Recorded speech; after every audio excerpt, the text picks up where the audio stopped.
Okay, so let's just jump right into it. I'm going to have each of the agents introduce themselves, tell us a little bit about where they're from and what they do. So I'm going to start with you, Jovan. Hello, how you guys doing? My name is Jovan Barnes, the Vice President of Independent Sports and Entertainment Football Division. Been a sports agent for about 10 plus years. Played in NFL, had a cup of coffee in NFL and NFL Europe with the Jets and with the Hamburg Sea Devils. I'm a son of a sports agent. My father, Roosevelt Barnes, was an outside linebacker for the Detroit Lions for 6 years. And he's been an agent for 36 years. He was negotiating contracts before there was a CBA, so he's super old. I'm passionate about what I do. I look up to my father, so he's like a superhero to me, and I learned a lot from him. And I use that knowledge to help empower these young kids, and I call them kids, but they're not kids, but they're younger than me, with knowledge and make sure they're better than they were yesterday. So that's a little bit about myself.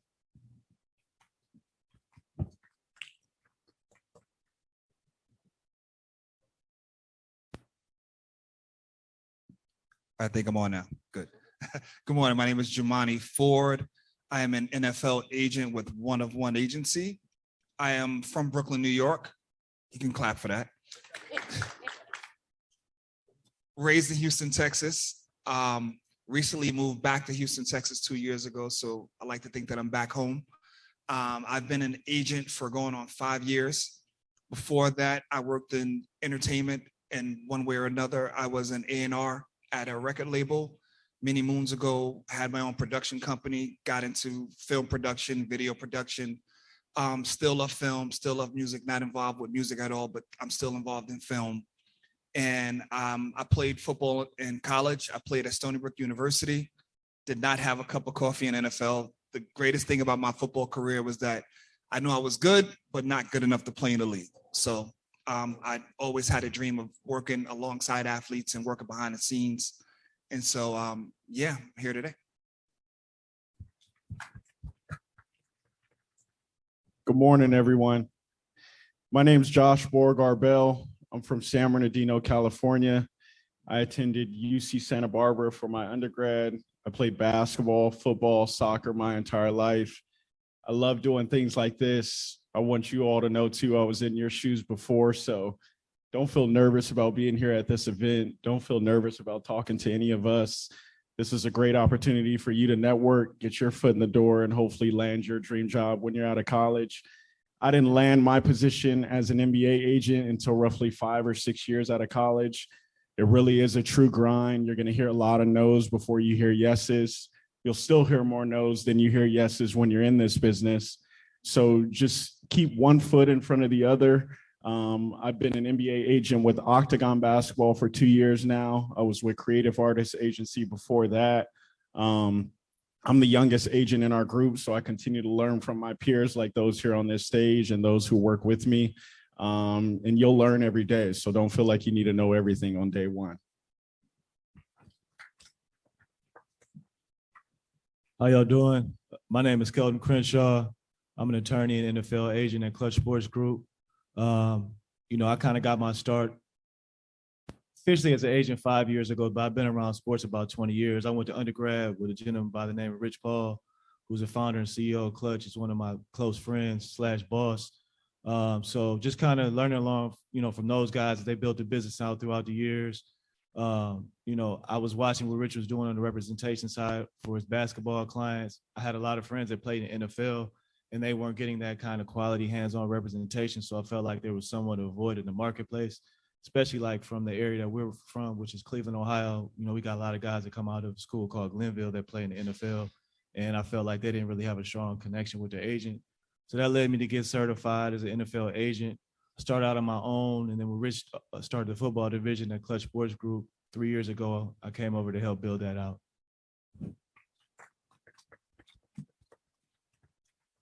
So I'm going to piggyback a little off of what Kelton just talked about, and that's what prompted him to become an agent. There are a lot of different areas that people can get to or work in the sports industry. What prompted all of you to specifically focus on becoming an agent? Guess I'll start. It was the obvious thing for me. I watched a legend do it. He was, in the living room negotiating contracts. I was fortunate enough to watch him and his partner, Eugene Parker, represent 9 Hall of Famers. I think that's a record for Black agents. The Deion Sanders, Rod Woodson, Richard Seymour, Emmitt Smith, all those guys. I mean, they were at the house and talking about, all the things that needed to be done on the field and off the field, and it motivated me to possibly do this one day and do it at a high level. So that was a great motivation factor. I had to do it the hard way. I wasn't, one of those kids that was given everything. My dad didn't pay me for about three years. I wanted to knock him out for those 3 years, but he said, hey, I had to grind just like he did. He was sleeping in cars and doing all that. And now he can, he can do what he wanted to do now because of the grind that he had to do, in his late 20s. So that was the motivating factor for me. Similar to Kelton, I think my push to become an agent was, in New York, I coached youth football, right? And it was kind of like the perfect storm. When I grew up playing basketball, and there were only like 2 football organizations that you could play in, and it was expensive. I grew up a pro kid from the projects, and so we couldn't afford to play football, because you needed a helmet and shoulder pads and everything else. But my oldest son was playing youth football, and around him where some players started to come up. And the first was a kid named Ishaq Williams, who's like a nephew to me. And he was a 5-star recruit out of Lincoln High School in Brooklyn. And he went to Notre Dame, and I watched it. And I said, okay, let's see what happens. And, he had some issues with school, and I saw what they did to him, and I was like, mental note. And then I coached Curtis Samuel, who plays for the Washington Commanders in high school. And I saw the process that he went through in finding an agent. And, I left out, I went to Fordham Law School in New York. And so I saw it, and that was the catalyst to where I said, these kids need someone that really understands what they're going through, that look like them, that wasn't just coming in to sell them a bag of goods, right? And so that was, for me, the catalyst to becoming an agent, was to help those that look like me to be present in a space where we are shut out of.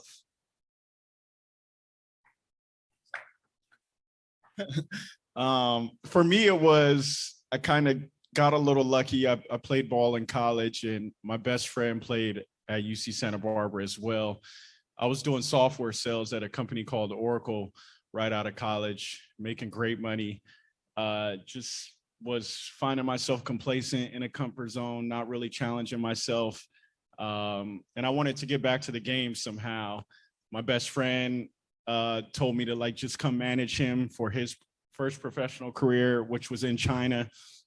So I quit my job at Oracle, moved to China, managed him. While I was over there, I was just emailing, networking with agents on LinkedIn like you all are, just trying to get my foot in the door. And by way of that is how I got my first mailroom job at CAA. And it all came full circle when I went over to Octagon and brought, Alan back with me as a client. But it was just by way of a friend who just needed someone in his corner who he trusted. And from there, I really fell in love with, doing it and making an impact on others' lives. And that's how I got started. So for me, I kind of mentioned how I decided, why I decided to get started, but, just to kind of add to that, having the opportunity to watch a guy like LeBron and Rich and Mav and what those guys and Randy, what they built, I really had a, strong understanding of how, these professional athletes are really like their own business. And I felt at the time, for a lot of guys, not everyone, but there were, a considerable amount of NFL guys that they really hadn't had that light bulb come on yet.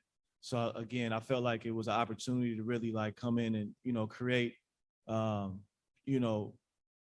different dynamic between representation in the NFL player, in my opinion, that hadn't really been done on a high level or, with any, in mass, if you will.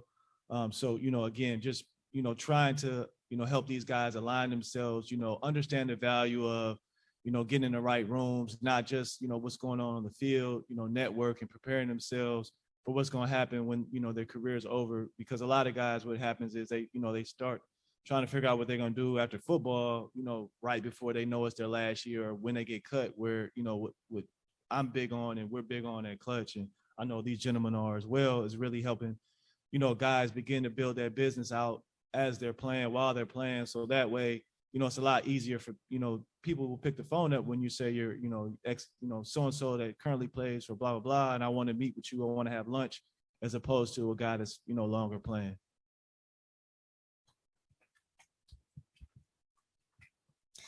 So my next question for you guys is, we have a lot of students who are in the audience. Looking back on your time in college or grad school, are there any classes that you feel like help prepare you to become an agent? Or is there anything you would have done differently while in college or while in law school to prepare for your career as an agent? I think the thing I would have did a lot different was I was a smart kid, and I was playing football, and I was football minded only. I was BSing in college. I mean, my GPA got down to about a 1.8 because I was only focused on football, and, things wasn't going perfect, and I was playing around, and I went to my counselor and said, well, what's one of the easiest degrees you can get? He said, oh yeah, just do communications. I was like, oh, okay, cool. So I wasted a lot of time. And I wish I would have got my business degree or sports management or something more aligned to what I'm doing now early. And then I eventually got my MBA and all that. But I was an athlete, and like a lot of young athletes do, they just focus on, their athletic talent, and they say F school. So that was me. Don't be like me. Make sure you do what you need to do during your time in college. So our title isn't NFL agent, it's contract advisor, right? And although Kelton and I, attorneys, went to law school, if you know you want to be an agent, don't go to law school. I'm telling you this because, and there are young people who reach out to me and say, oh, I'm going to law school with an agent, and I won't take them out of law school because for me, I'll tell you, law school was the most painful experience I've ever had. It's hard. It's hard. You're in a room full of high performers and people who take out an exorbitant amount of debt, right? And it don't matter. You can go to the #1 ranked school or the 200 ranked school, and they cost closely the same amount of money, right? So to take on that amount of work, to take on that amount of debt, to do something that you can get with the master's in whatever, right? So don't. If this is really a business development job, right? This is a sales job. And so for my recommendation is to learn how to do business. This is a transactional job at its finest, right? Out of all the cool jobs that I've had in music, I'll tell you, the job that prepared me most for this was my ownership of a transportation company. I'm an entrepreneur, if you can't tell. I've been involved in a lot of things, but this is a long sales cycle, right? Especially now. Like, we are involved with kids when they're in 7-on-7, when they're in high school, when they get to college, for the opportunity to represent them as NFL players. So for me, when I had a transportation company, I would contact the company and I would speak to them. My sales cycle was anywhere from 6 months to 2 years, right? And so it's just having those touches and understand how to do business, right? I shy away from people saying I'm getting a sports management degree because what I'm doing at 47 is not what I was doing at 24 or 25 years old. Don't put yourself in a box. And the people who you're going up against in those rooms, they have credentials. And so you want to make sure that your character, your background is infallible because they will poke at you. Behind the walls before we came in, and we spoke about places where they try to shut us out. And for me, and I know everyone here, and just kind of segue, the NFL agents, just me and this good brother today, we're all friends, right? And we speak outside of recruiting or we speak. And we talk about the adversity and the difficulties that we go through. And so most importantly, you want to be transactional. You want to have transactional experience. You want to build your fortitude, your teeth to go against these people and to have something to say other than I'm the cool black dude in the room. So just get transactional experience, learn business development, learn how to do deals. If you're an attorney, practice first, right? Practice, you have time, right? I've been doing this for 5 years. So you don't have to come out at 25. It's a great thing if you can, right? But experience helps. I definitely agree with all the points made thus far. For me, it's definitely the experience in terms of just looking back at college, right? Like my major was in communication. I partied a lot in college. Like as soon as I stepped foot on campus at UC Santa Barbara, I felt like my leash was off from back home and I just partied. Like from freshman, sophomore year, I didn't really button up until my junior and senior year. That's when I started something on campus called Black Business Association. So for me, I just feel like I just wish I would have started earlier. There's a lot of internships. There's a lot of companies you can network with. There's a lot of people you can meet.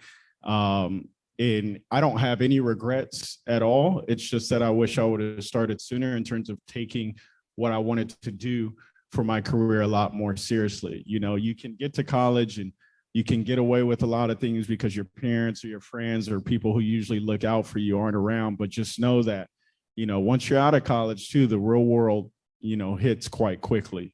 Not saying you need to figure out, you know, your dream job today, or you need to figure out what you want to do or land a job right away, but just start thinking about putting things in place, you know, keeping yourself organized, participating in events like this, and just realizing that like no one's going to hold your hand the entire way. So you really have to like put in the effort for yourself, learn from mistakes, bounce back, and just move forward. But I just wish I would have started earlier. So I hope all of you are just taking things seriously and just trying to get where you want to get a lot sooner than I did.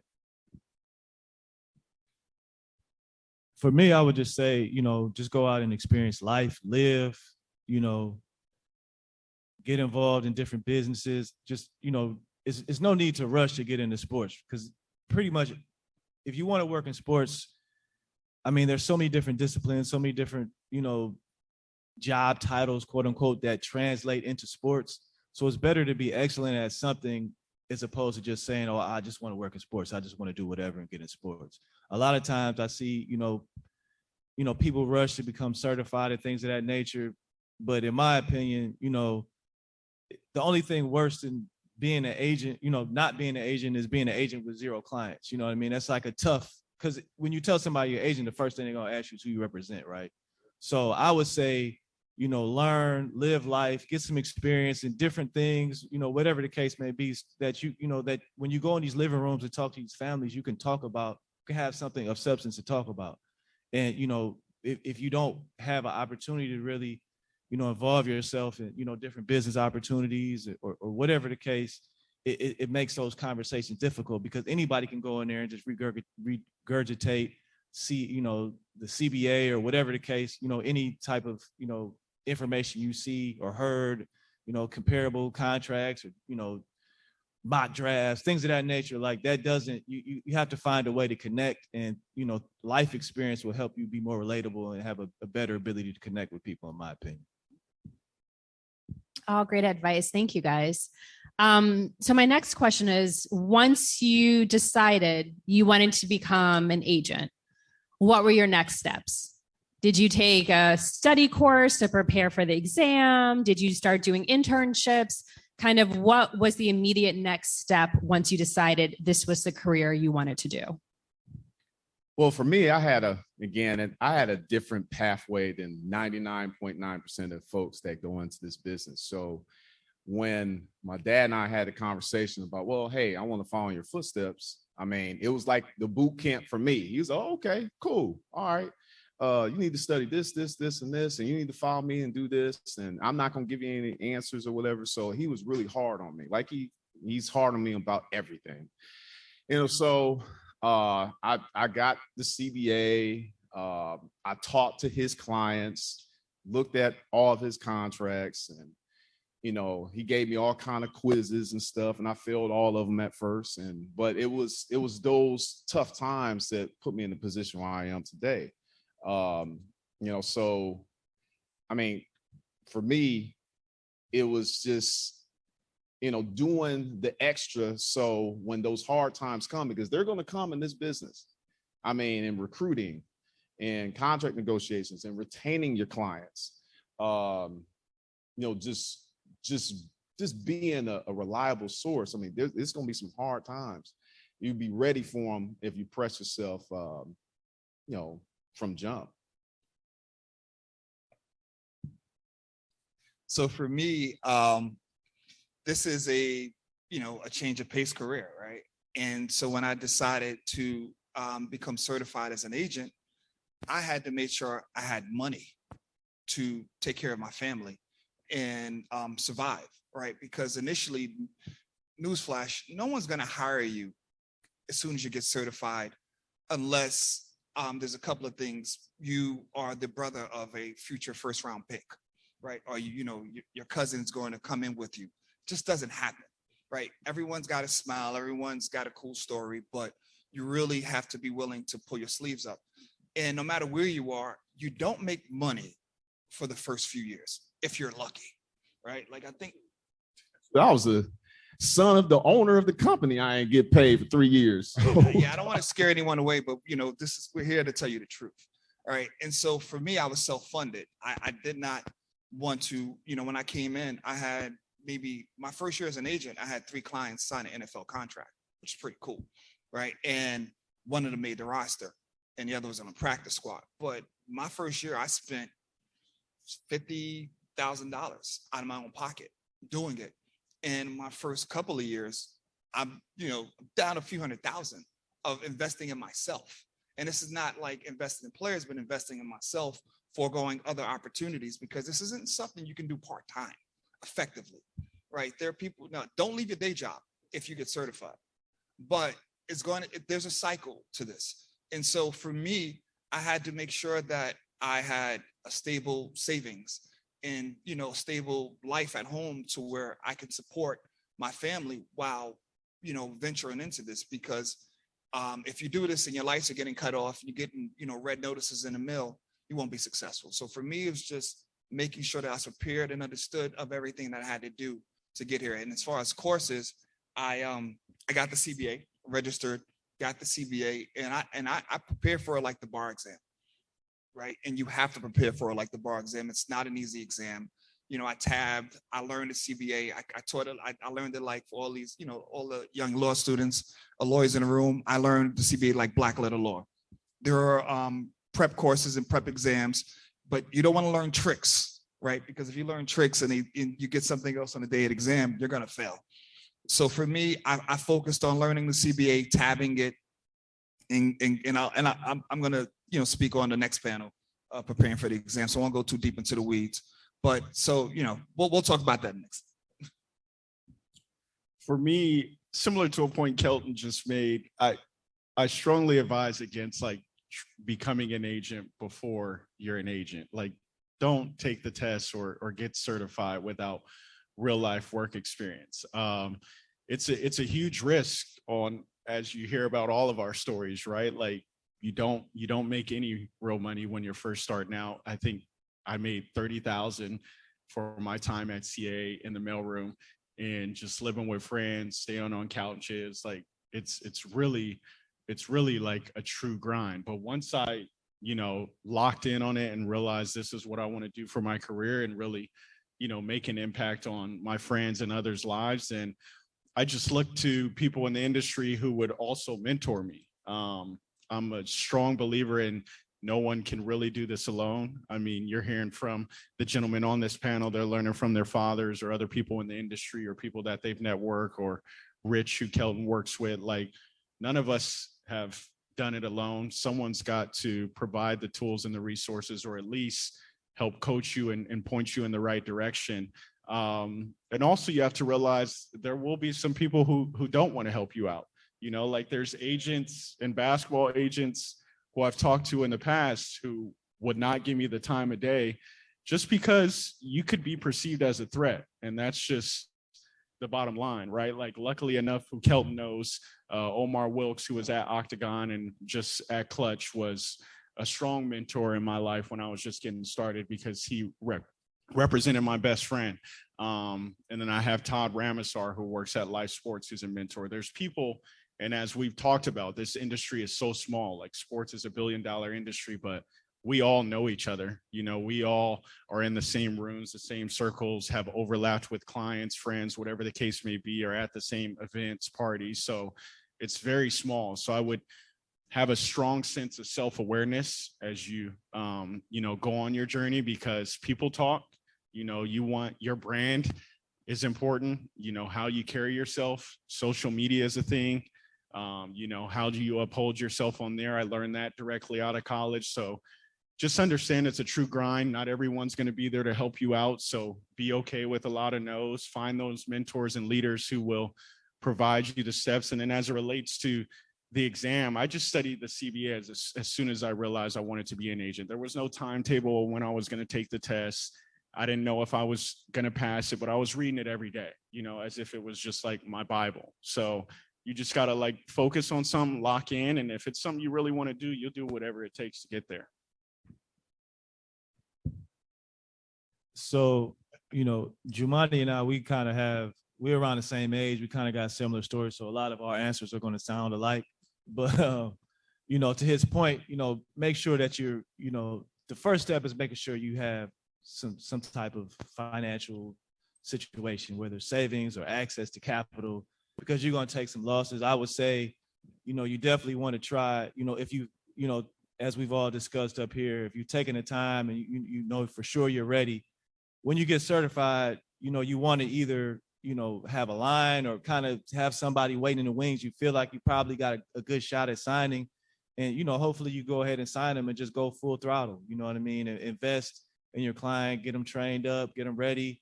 And, hopefully they make it. If not, I mean, even if they don't, that learning experience and the relationships you'll build, calling scouts, going to pro days, meeting people, that's invaluable. You got to really get in the business. You can't just, like with sports, you just can't sit on the side and just kind of hope and wish and just take cool pictures with clients in the club. Like it's a lot of lonely days driving. It's, I don't know how many college towns you guys have been to, but they're usually not in great places.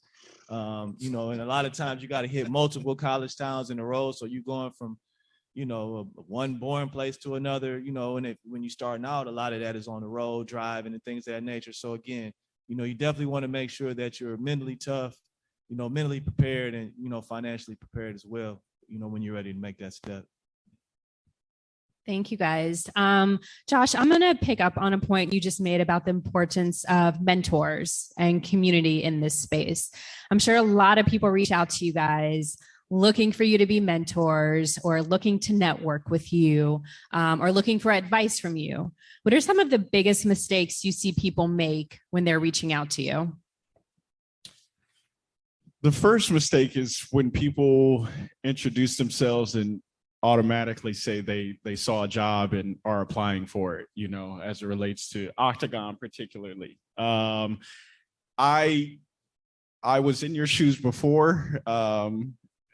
I like to keep it short and sweet if I'm reaching out to someone, and I think you all should do the same. Like people, as much as our time is limited, like we do not want to read passages or lengthy messages. It's just not in the books. Like as soon as we see a long message, unless it's from our boss or from a client, we're like, nah, that's going in the trash, So I would just keep it short and sweet. Like, hi, Josh, I see this is what you do. Probably bring something valuable. If you saw Kelton or Javon or someone in the news, say I saw this happen with a certain client, would love to catch up, get 2 minutes of your time for a coffee or something to learn about the industry. I would just get to the point, and maybe you hear back, maybe you don't. Like I said, previously, I've sent 1,000 LinkedIn messages. I've reached out to a bunch of people by way of email. I've made phone calls, I've sent texts, and a lot of those have gone dry. So you just need one hit. How I got my foot in the door at CA, someone was in the music department who I went to UC Santa Barbara with. He was like, I'll introduce you to HR.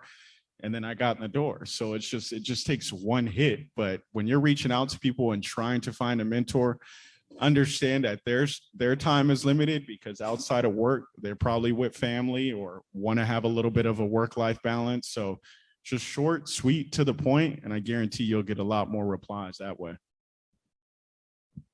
Yeah. Any of you other guys want to jump in? Yeah, I can add. I'm just going, this is a boot camp, right? We got to keep it 100, right? Y'all want to keep, the PG-13 stuff or keep 100, rated R? All right, we got to keep rated R. All right. You got to bring something of value to one of us to make sure that the connection stays longer, because our lives is hectic. I mean, we recruiting high school kids now because of NIL. We recruiting against each other. We had some battles. We all smiling now, but when I get in that living room, same living room as Kelton or Jamani or whatever, I'm just gonna say y'all ain't better than me, and they gonna say the same thing. But with that, that takes time to get all your ducks in a row. I mean, our time is limited. So when you come to us, don't just say, hey, I'm an aspiring sports agent, this and that, whatever. You got to bring something to the table like, hey, I have experience in X, Y, and Z. Hey, I'm at school X, Y, and Z. I'm in communication with boom, boom, boom. That will get me to say, oh, okay, all right, let's continue the dialogue. Or, like I think someone said, hey, I've heard something about one of your clients, boom, boom, boom. I live in this area. I can help you out with that.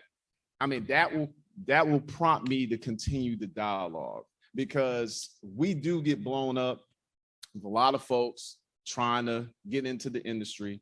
And just to keep it 100% real, and even the NFLPA says this, our industry is oversaturated, super oversaturated, and they are trying to weed folks out. So if you don't want to get weeded out, one, you have to have that knowledge, but two, you have to bring something of value, so because if you are valuable, you bring something of value, you're going to be able to help your clients better, help the company better, and then you can survive in this business. This is not for the weak. This industry will tear your heart out. It will. I think I kept it 100. I think you did. Yeah. I mean, I'll jump in really quickly. So there are two things for me, right? And like you said, we all get DMs, right? We all get LinkedIn messages. We all get emails, right? And for one, don't call me.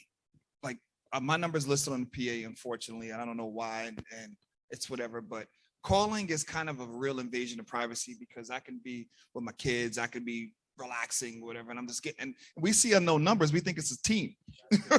Right? So we got to pick it up, right? So when you call me, it's like, why are you calling me? Like, send me an email, send me a message, and I'll see it. Keep it short and sweet, but have an ask, right? That's the mistake that people make. They don't have a specific ask. If there's something you want, if there's something you can provide, like Javon said, then get to it. You have to create your own job. Even when people ask for internships and opportunities, they've got to come with a skill set that they can help and, accentuate what we do already.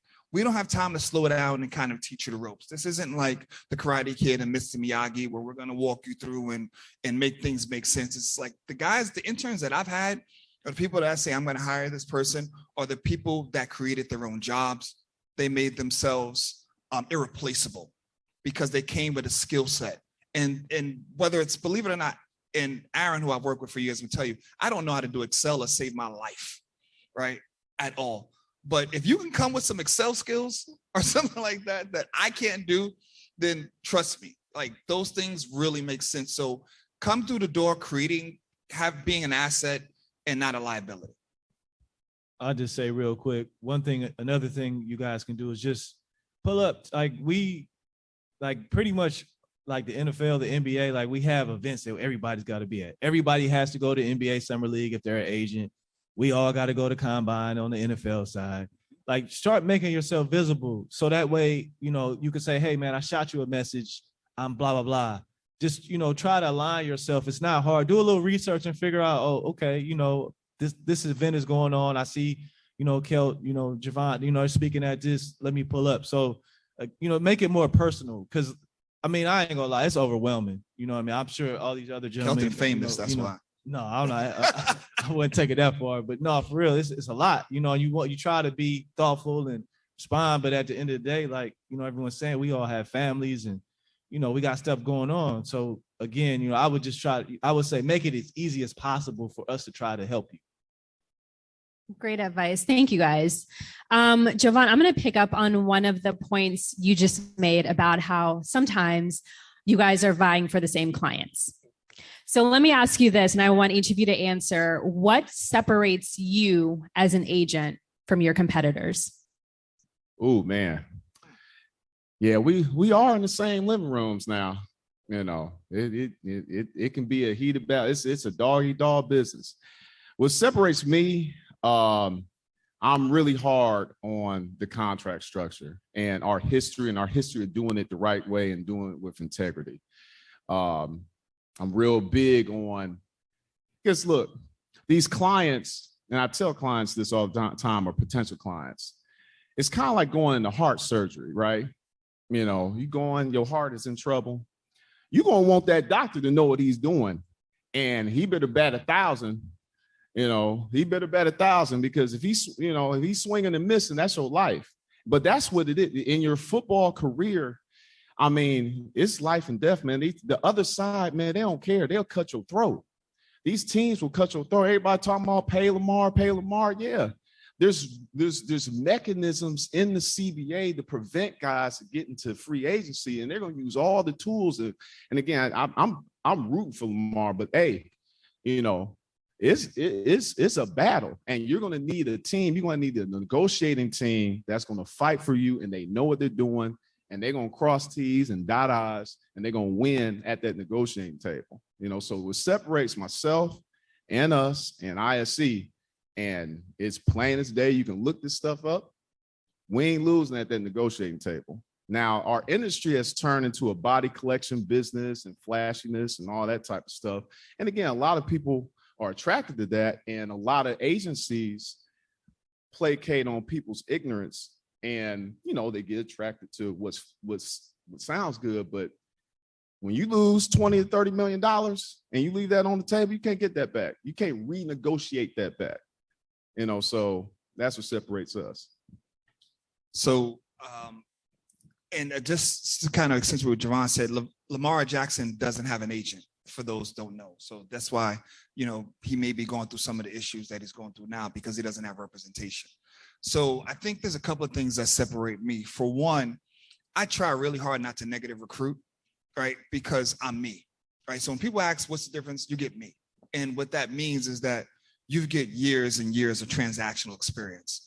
To my own horn, at 26 years old, I was a millionaire from closing my own deal with J Records and working within the business for years and years. I've negotiated multi-million-dollar contracts over and over again.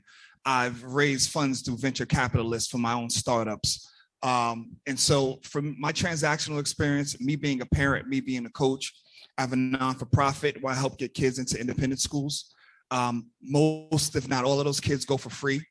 And so I understand. I am from the projects in Coney Island, Marlboro projects. I'm the first of everything in my family. And so my background, I've come up worse than probably most of the players that I represent. And some of my guys come up hard, right? I've been stabbed, I've been shot. I was 13 years old, I was in a gang, and I'm here today. And most people don't believe that when I say it, you know, but that's who I am. And I'm a reflection of things that can be. And so that's really what separates me, is coming from where I'm coming from and being where I'm at, and understanding that, number one, we talk about life after football. Life after football is determined on what you do while you're playing football and the money that you make while you're playing football. It's because the choice is, if you make the money that you're supposed to make, if when you're retired and you decide that you want to coach high school football or you want to start a business, then you have those choices. But if you've left money on the table, if you didn't have representation, right, because representation matters, then your choices will be different. You may have to try to get a job with the network where they're putting you out there, making you look like a buffoon, or doing other things, selling insurance at your university, being put up as a prop in the lobbies of buildings. So for me, what you get is me, and that's it. And so I'm probably rare when I prefer to go up against my friends, to a sense, because I know that these people that I'm recruiting, they kind of have sense, right? If I ask, we all ask, who else are you talking to, right? And if they say there's some agents who are unsavory, then I'm like, yeah, that's not my client, because you're not going to listen. What I'm going to say is not going to make sense to you. So I'm going to cut my losses immediately, right? And so for me, I'm like, oh, Javon's a really good guy. Kelvin, that's my dude, right? And I'm like, so yeah, because you're going to make the choice that's best for you in that moment. And if it's one of my friends, I want one of them to win if it ain't me, but if I don't want one of those other dudes to win. And so that's the difference with me. You my guy, but I am gonna say I'm better than you though. I'm not mad at that. You my guy though. I'm not mad. But you my guy though. You ain't saying I'm a sucker. No, but I am gonna say that you a good solid dude. Though. For sure. You my guy. For sure. But I'm gonna keep 100 with you. Absolutely. For me, it's a little bit twofold. Like I don't, in terms of the other brothers on this stage, have as much experience when it comes to contract negotiation and just being in certain rooms or meetings with teams and executives. The leaders in Octagon and at my group have a little bit more of that experience. What separates me is just, again, I'm on the younger side as closer to the age of some of my clients, right? So there's no secret to how I used to be as an individual, just partying a bit too much or just being in the scene, or almost like with guys and with clients as one of them, right? Like you have to separate yourself to where your clients take you seriously and not just wanting to pose on Instagram, not just want to be out in the club, not just wanting to have fun. They look to you as a leader and someone that they trust. So it's really a relationship game for me. I relate to a lot of my guys. I've been there, done that with a lot of them. I stopped drinking 3 years ago, so I can just speak from experience as it relates to just making sure they make the right decisions in their career, because there's so many distractions as it relates to them leveling up. It could, truthfully, as we're keeping it blunt, it could be women, it could be family members, it could be an old coach, it could be someone they got in trouble with in the past. You never know. So they're looking to you to help them with essentially everything. And if you're not locked in on a day-to-day basis, being able to provide that advice that they need, then you'll get fired right away. I mean, in the NBA, I'm not sure how it is in the NFL, but they just got to send a letter and you're no longer their agent, and they move right on. So it's not like there's loyalty there in terms of you keeping these guys forever. No, there's loyalty there once they feel like they can trust you with their career, both on and off the court. And you just got to make the right decisions for yourself, because they see through all of that BS. They can tell if you're just putting on a front. So you just got to be real and genuine and have someone value as a person. And hey, like I said, you're not going to win them all, but 1 or 2 hit, 3 or 4 hit, it starts to rise. You start to build your foundation. Then you have a good practice. And then your clients start speaking for you too. They start recruiting for you. They start saying, come rock with my guy, Josh. So you just need to really understand what your morals and values are as a person. And these clients will see that too. And then you'll win for yourself, because your image and who you are as a person is going to help you get these guys as it is.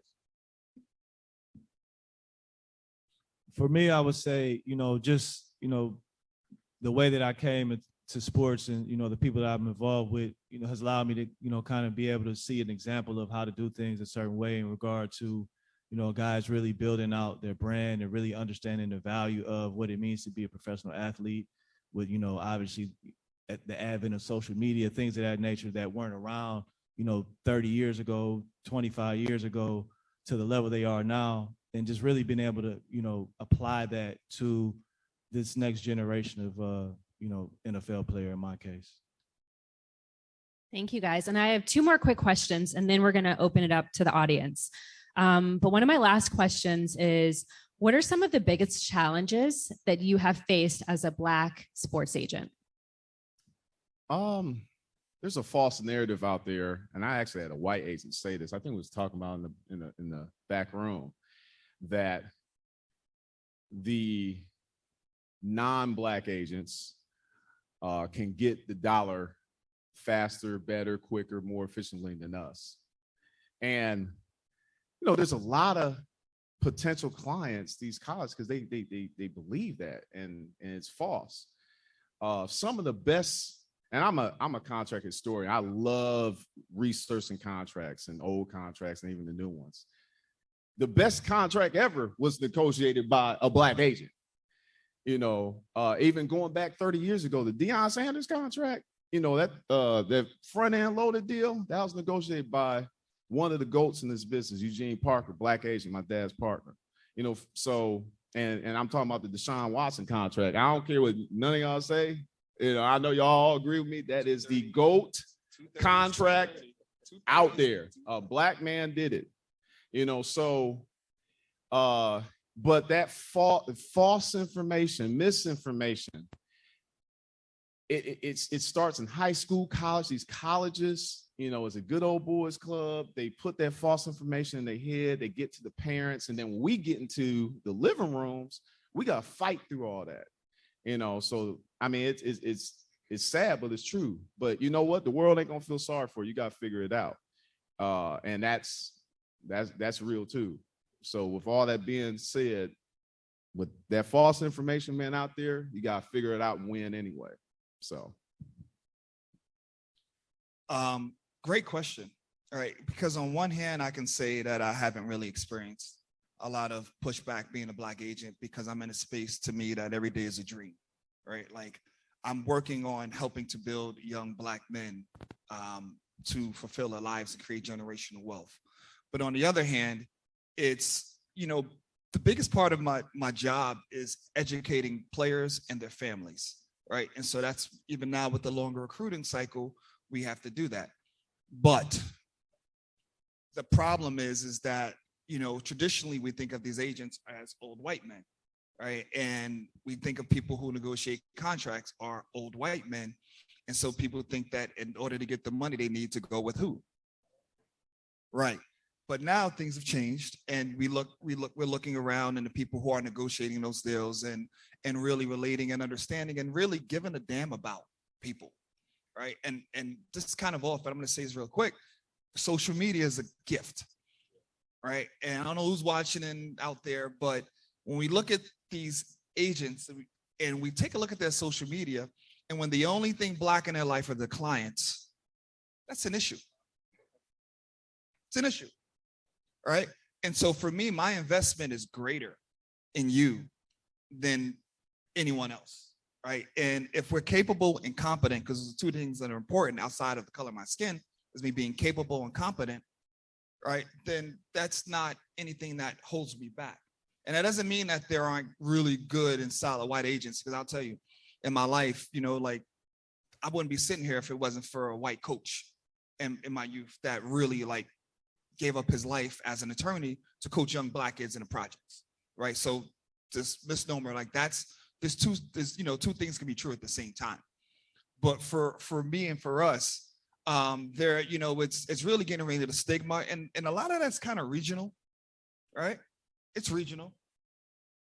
I won't go too deep into it, but it's a little regional. And but yeah, so I mean, it's a blessing, but we just really have to educate our clients. We can't come in October of the year before the league and think that we're going to win them over when there are people who come in with, big bank and are going to buy people. So it's a blessing. So there are some things that are against us, but for the most part, we got a great opportunity. For me, it's like, similar to what everyone has said. If you read like CAA's book, you see how this industry got started. It is by white men, and even then, when I started at CAA, I can honestly say, like, I never really got a chance in basketball because the powers that be at CAA, they're hiring their sons, who look like them. They're hiring the friends of their children who look like them or who went to their alma mater. So you just have to, it's an uphill battle from day one, and you always have to do things to separate yourself or give yourself a bit of an advantage, because they are looking to people who look like them, typically, if they're, in positions of power. So to be able to see the industry turn the corner and look more like us, that's where we want to be able to make an impact and provide the resources so that y'all can be in this industry too, because it's important to these clients too that they have people on their team that look like them as well. Not saying everyone on the team needs to be a person of color, but in trusting and having a substantial relationship with someone, you want to look to someone who can lead you, who's been in your shoes before. So it's going to be an uphill battle from day one, especially if you're with a company that's old school or has done things differently, for a while now, and everyone's starting to turn the corner and have more diversity. But again, it won't be easy for people who look like us, and you just got to continue to do things to separate yourself that way you're not docked for anything that maybe someone, wouldn't typically be docked for. I think these gentlemen, they pretty much summed it up in regard to the challenges of being Black in this industry. It's definitely, to everyone's point, a lot of misnomers in regards to, our expertise in regard to contract negotiation, relationships that we might have with GMs. That's the thing that you hear a lot is, because these guys, they go in living rooms and lie. Certain agents are notorious for doing that don't look like us. They'll go in a living room and tell a family that they can guarantee their son is going to go here or there, which is not true. I mean, obviously, we work to have influence and pull strings, but at the end of the day, the team going to do what the team going to do. But if it's a guy that, looks like the owner and the GM, in most cases, you might believe that bill of goods faster than you would if it's a, younger Black man or woman. So, again, it's, to everyone's point up here, it's just another layer of added stress. Every decision that we make, every conversation that we have is kind of like the elephant in the room. Thank you, guys. And I have one last question before we open it up to the audience and also the people zooming in. My last question, and I want you to answer this in just one sentence. What is the biggest piece of advice you would give our audience in terms of getting into this career? One sentence. Bring something of value. Period. I'm going to go Latin. Caveat emptor. Proceed with caution. Know who you are before you get to where you want to go.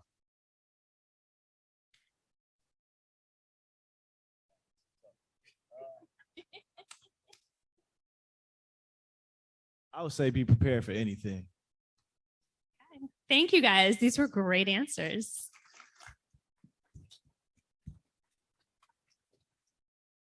So now we are going to open it up to audience questions. If you have a question, please come over here to the microphone. And we're also going to get a few questions from people who are zooming in. But we're going to get the audience questions here first. If you have a question, please come up to the mic. And please introduce yourself before you ask the question.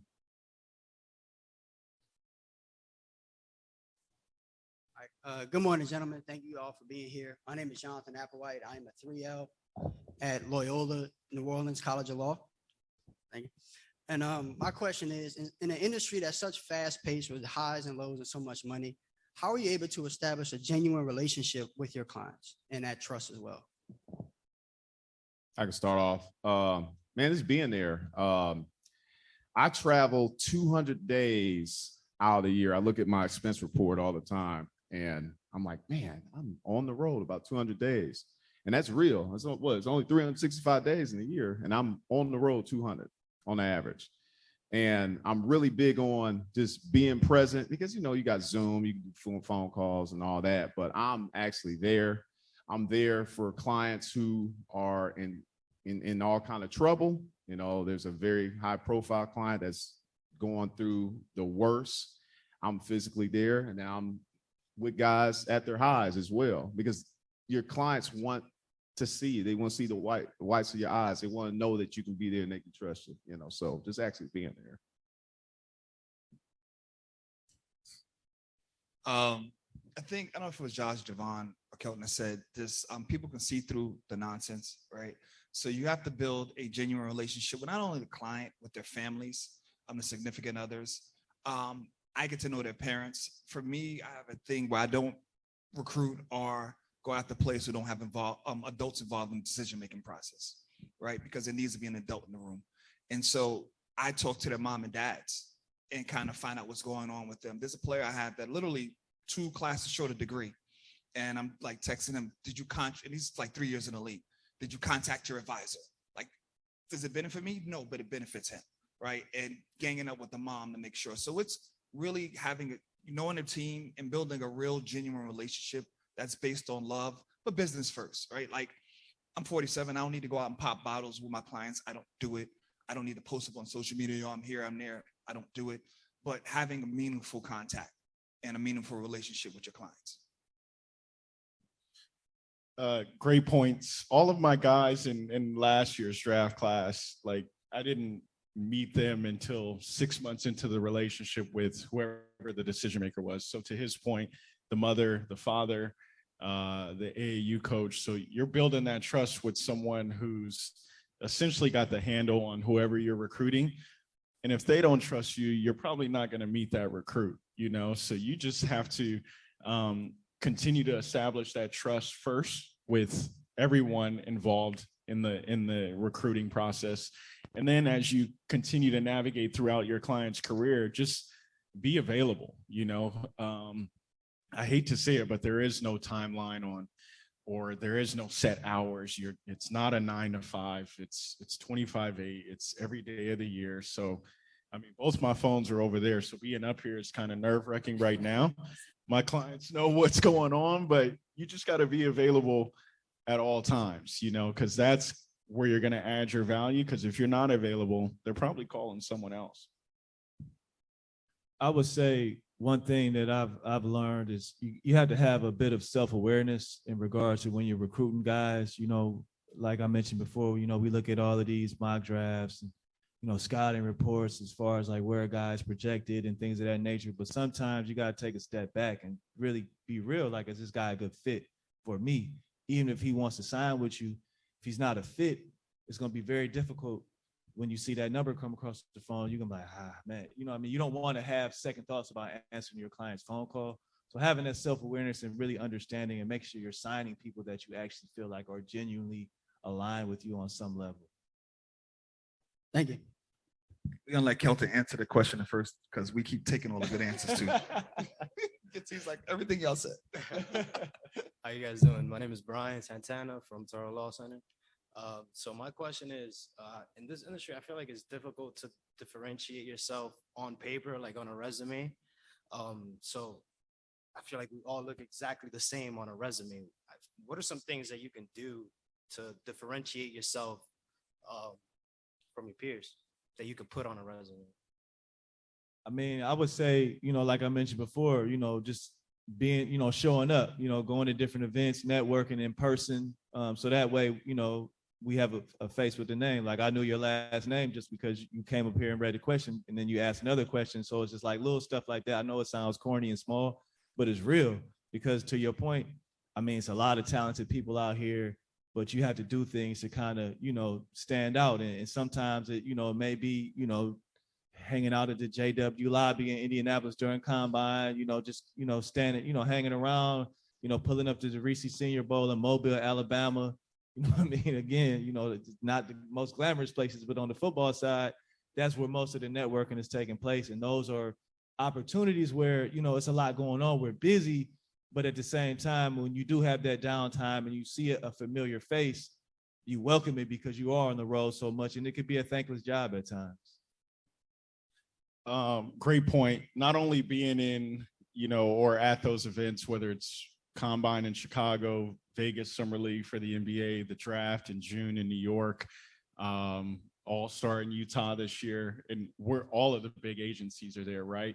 But also to separate yourself, see if you can find someone who can bridge that gap that's open, right? Like even if I can't help you get a job at Octagon, right? All the students I talk to, I'm like, hey, like you see who I'm connected to. So if I know Kelton at Clutch or someone at CAA or someone at Wasserman, and I have a strong relationship with him, I don't mind making that intro, right? If I feel like it's genuine coming from you, I of course reach out to them first, that person I'm connecting you with, and make sure they're okay with it. But see if you can find someone to bridge that gap, because I guarantee you, that conversation might actually happen, or you might have a chance of getting your foot in the door if it's coming from someone they already know?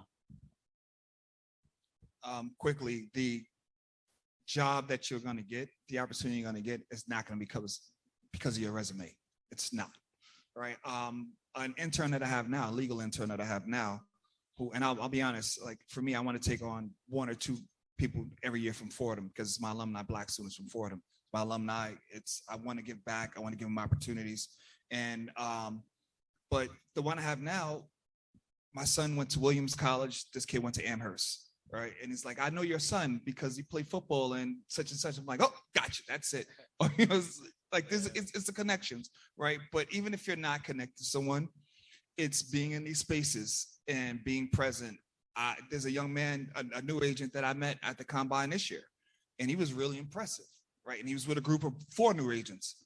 And we exchanged numbers, and I texted him, was like, make sure you call me next week. And we spoke, and I'm like, asked what he was looking for. And it's like, he's someone that I bookmarked. So it's exactly what Kelton said, like making an impression in people in person, but not doing too much. Don't try to sell us, right? We sell for a living, and we sell by not selling, right? And if we can spell a salesperson. And so don't try to sell us, be you, and because they're going to buy you. Everything they said brings something of value. I mean, and I know it's simple, but if you can make our lives easier, hey, that's going to get me to listen. It's going to get all of us to listen. Thank you. I think we have time for 1, maybe 2 more questions. All right. Hello, I'm Brian Jones. I'm at my 3rd year at ASU in Arizona. My question is about kind of like Lamar and his not having representation and how that impacts him and how you guys feel about it. I just kind of want to hear you guys talk about players not having representation. I'm not speaking of. I mean, it's obviously a slippery slope as being agents. Lamar being a Black man, his mom is great family. But the thing about it is, right, it's not so much the capabilities of negotiating a contract. It's like when you're someone of his caliber, those negotiations get very dirty. Yeah. It's a lot of language being thrown around. So like you need someone in the middle to kind of, these guys know usually the first offer we're not sharing with the client. You know what I mean? Like we got to get it to a number to even be able to have a conversation with him. So Lamar is being insulted constantly at these numbers being thrown around. And he's a prideful guy. I mean, part of the reason why, he decided not to go with the agent in the first place, from what he said, is that, people were trying to tell him that he should change positions, and he just got frustrated with the process. So, someone that's prideful and that has had, he was the MVP of the NFL. He's had a lot of success. So it's very easy to get insulted in these conversations. So in my opinion, there's probably some more things behind the scenes. Obviously Baltimore is a strong organization. They got great culture. So they're prideful as well. But I feel like you need someone in the middle to kind of help bridge that gap when you're having, negotiations at such a high level with someone of his caliber. I definitely concur from what he said. And I'm rooting for Lamar. We've had a lot of experience with that franchise tag over the years. We've had Allen Robinson's been tagged, Leonard Williams, and going all the way back to Walter Jones, he was tagged 3 times, and it can be, it's a lot that goes on. And he has to stay strong. If he's gone down this road, he doesn't have representation. It's cool, that's his prerogative, but he has to stay strong. The worst thing he can do is sign a poorly structured deal, and leave money on the table. And unfortunately, the CBA and the things that he's facing won't allow him to win right now. He has to be patient. And I get this all the time. Well, who's to blame for all this? Who's to blame? I'll probably get in trouble when I say this, but no, who's to blame? It's things should have been done years ago, back in 2010. I'll say that, when people were negotiating during the CBA. There should have been a lot of things done then. Folks had to pay those car notes. Yeah, because you got 32 owners who are in unison. And on our side, we got a whole bunch of agendas. And then we're negotiating from weakness because some people don't have money. Some people got runners and managers and all kind of folks that's not for them, that's in their ears talking about this. We all over the place on our side. And you got 32 billionaires in unison. And we took some L's, you know. I don't think I can get in trouble for that, but that's the truth. That's great that, answer. that, Great that's answer. a Great great answer. answer. Javon. Great answer. Great answer. Yeah. Great answer. Thank you. Thank you. Last question. This is from Zoom. It's from Lavon Kelly. It says, in preparation to enter the sports agent realm, would any of you recommend any books for professional development? I have a book, and it's actually a book I read in law school called Getting to Yes. All right, Getting to Yes. You can find it on Amazon, a used copy for about $2, but it's probably one of the more important books you'll ever read in business, Getting to Yes. Just about principal negotiations and relationships and getting what you want and maintaining long-term relationships. Exactly kind of what Kelton said, in negotiations where personal stuff gets thrown out, separating yourself from the deal. For basketball, I read David Falk's book, Michael Jordan's Agent. He gets into the nitty gritty of, you know, his career and learning from him. And I've also read up on Rich Paul quite a bit, how he got started, how he continues to build the empire with Clutch at UTA. And, you know, you just read up on your peers, read up on those in positions that you want to be in. There's no clear blueprint to being a great agent, right? You learn from others. You move how you move, you have your own style, and then, you know, you just make it work. I have one final point, right, before we move on to the next thing. As agents and future agents in this room, my one comment is that the sun is bright enough to shine on us all, right? We don't have to kill each other to be successful. Thank you. I agree. And on that note, that's a great note to close on. Thank you, Jumani. So this wraps up our very first panel of the day. We're going to take a quick 5-minute break and then transition to our next panel. Thank you, guys, and let's give them a round of applause. Thank you, guys.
If we could have everyone take their seat, we're going to get started with the next panel. Thank you.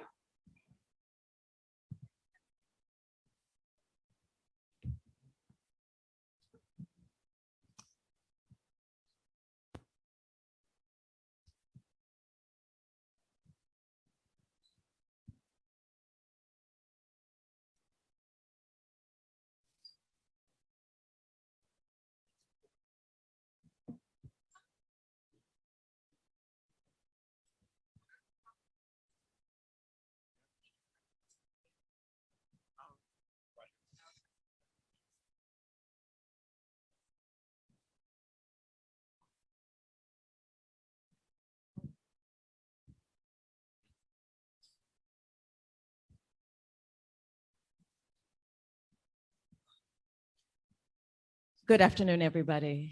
I am Omarosa Manigault Newman. I am a 2L here at Southern University Law Center. And again, I want to welcome you to the Sports Agent Bootcamp. And we are so excited. This is brought by diverse representation as well as SELA. This next panel is a very important panel, particularly if you are interested in having a career as a sports agent. It is strategies for agent exam studying, featuring Mr. Jumani Ford. Let's put our hands together for Mr. Ford. Thank you. Thank you very much. Thank you. Thank you. I'm just going to give a little bit of your bio, even though he was insistent not to read the whole thing. It is quite extensive, but I'm going to give the highlights. So just indulge me for just one moment. Jumani has been in the sports and entertainment industry for over 20 years. He began his professional career in the entertainment space and has negotiated multi-million-dollar deals for 4 major recording artists and actors, and has produced and financed several films. Jumani is the executive producer of the television show Terra Lake Drive on All Black Network. Jumani is certified with the NFLPA and has already negotiated multiple player contracts in the NFL. Jumani stresses the importance of life after football to his clients. He runs a nonprofit organization that helps place at-risk children in prestigious boarding schools throughout the country.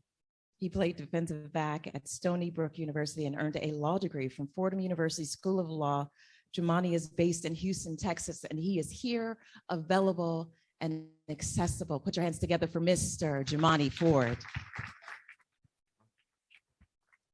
Thank you very much. I'm going to start with the first question. All of these students are here, attendees are here. Where do you start? Let's start at step 1. Well, to become an NFL agent, you have to have first your bachelor's degree or a graduate degree. Graduate degree can be a master's in pretty much anything from a credit university, or a law degree, a doctorate, or 7 years of negotiating experience. So you don't have to have a master's degree. You could have worked in entertainment. You could have worked in real estate. You could have negotiated deals for landscapers for 7 years. As long as it passes through the NFLPA, you're good. So that's part of it. I guess it's the first part. That's the first part. Part 2 includes a background check, correct? Yes. So you have to apply, and it's a really small window. It's in the early part of the year. I think it's like January to early February with NFLPA to apply to register for the exam, which is in July, the end of July. And so I think it's like $2,500, not cheap, right? So you go through that, they do an extensive background check. Yes. Are there any things that people should be aware of particular areas of the background check that they should be working on, focusing, or concerned about? Absolutely. Making sure your credit is together, right? Because you will get called to the carpet about crazy things. Funny thing with me, right? And this is kind of off put, but I have a son who's a junior, and his mom, who I love to death, we're no longer together. She had an issue with a apartment, and his name was on a lease, and it came up under me. And I'm like, I've never lived in this place, and it held up me being able to sit for the exam. And so it took me a little bit of time to get that cleared up, but they go deep. They go really deep in this. Now, are there, so you mentioned the fee, so I don't want to gloss over it. You said it's $2,500. And at what point do you pay that particular fee? When you register for the exam and when you apply in February. So, okay, if you I'm just asking about, y'all know how I'm concerned about cost. If you apply and you don't make it the first time, for instance, do you get that $2,500 back? No, you don't. Okay. Y'all know y'all were wondering that, right?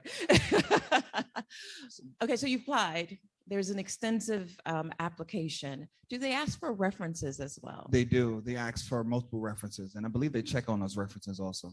So who would you suggest if someone is applying? What type of references should you list? Should you list like my classmate Rod? Would he be a good reference, or should it be a professor? Great question. I think a mix of both, right? Someone who can speak to your character, and someone who knows you, not just your girlfriend, your significant other, but someone who can speak to your character.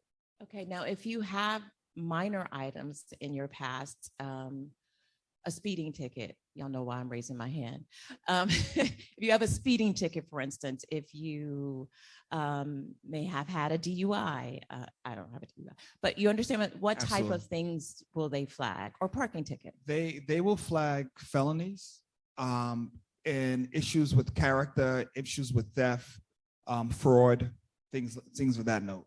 And if you've had those things in your past, can you be rehabilitated? Meaning, can you have them expunged?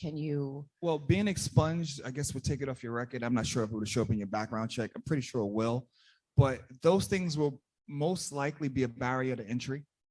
It's kind of being barred, like being barred in a state where domestic violence, another thing that you probably shouldn't have those things on your record.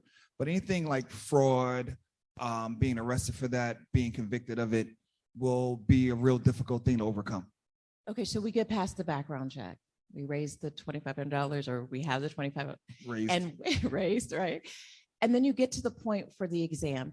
Just walk us through your process of how you prepared for the exam. Great question. We spoke to it a little bit in a prior panel, but the first thing you'll get is the CBA. And back when I took the exam, they mailed out a physical copy, but I don't know if they still do that, but the CBA is available online. So when you register on the exam, you should request a copy of it, but if they don't give you a copy, print it and you learn it front to back. It's your Bible for all intents and purposes, and you bookmark it and understand and do the research online on what parts come up most within a CBA. But the collective bargaining agreement is what we refer to as a CBA. Now, I have read the collective bargaining agreement multiple times. I have advised people on it.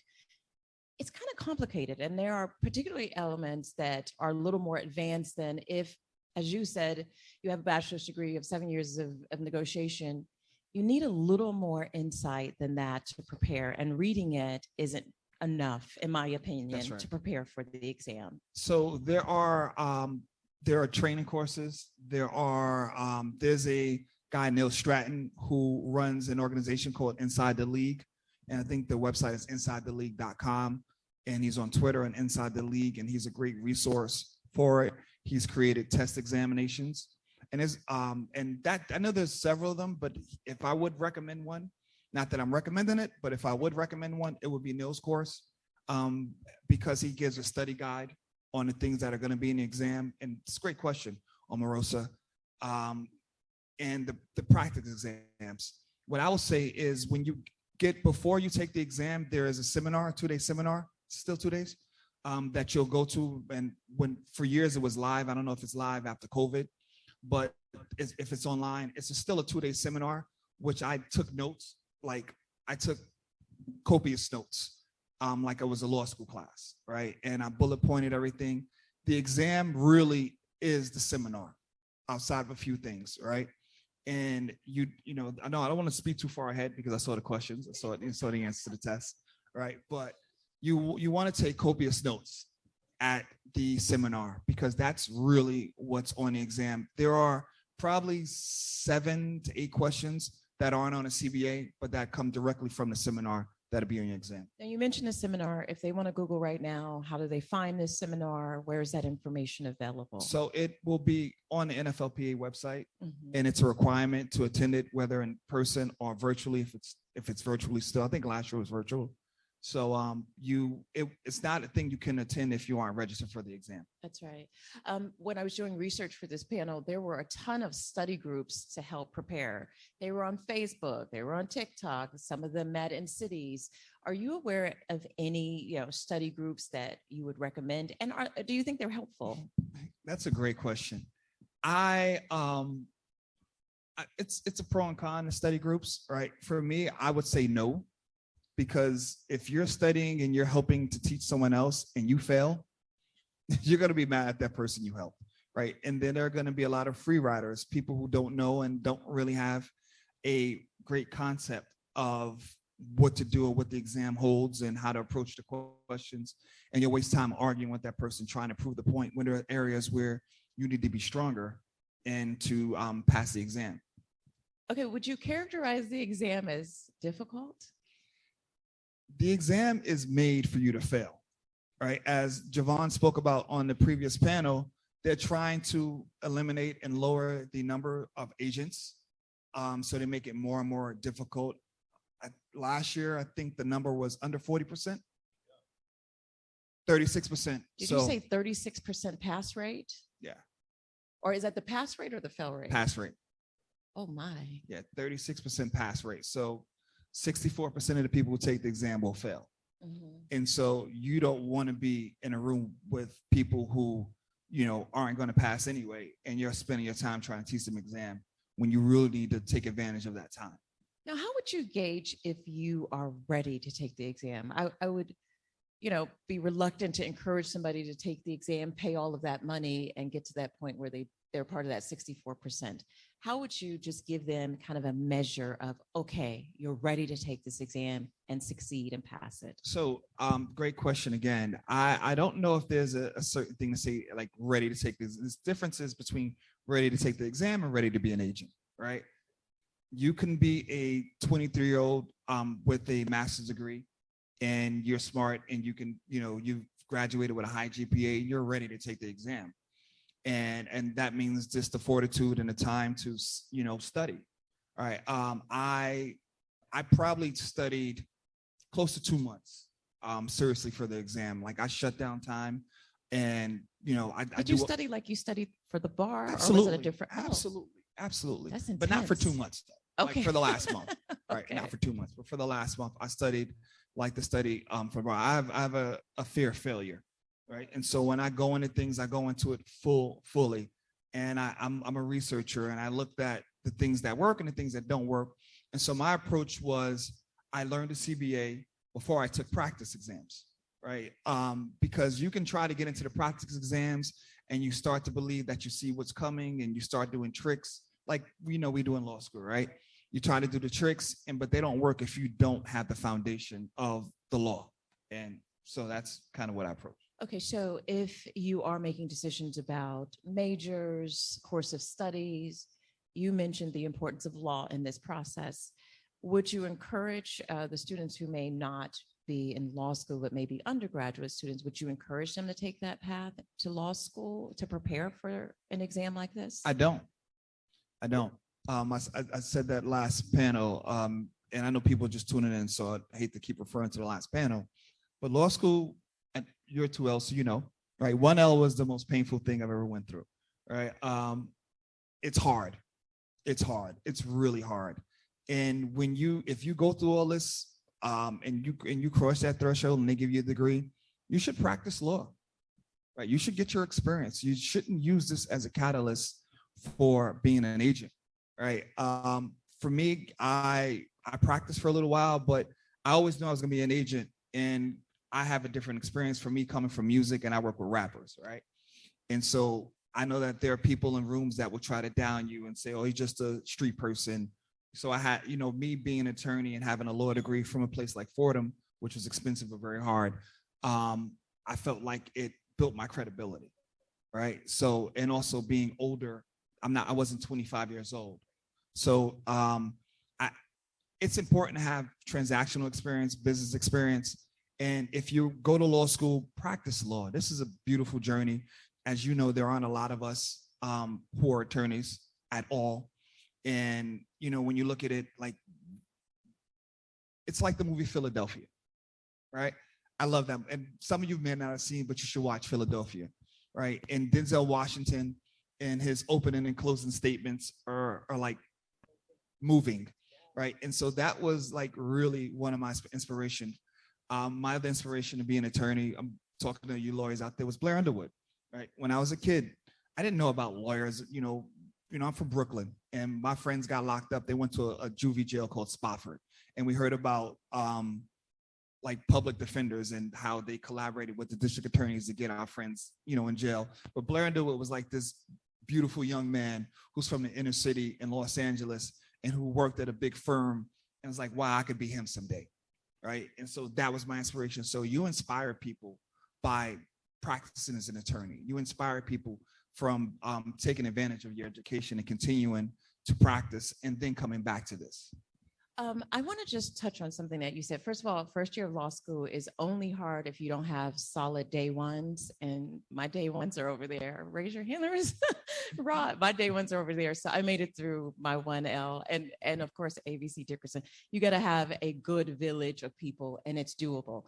I just want to make that point. But part two of it is, there is only 3% of all of attorneys are made up of African Americans. I want to push back on you a little bit. Let's go. I've been in the entertainment industry for 25 years, although Miss Thomas said that it was 30. So Jai's mom said it's been 30. Is it 30?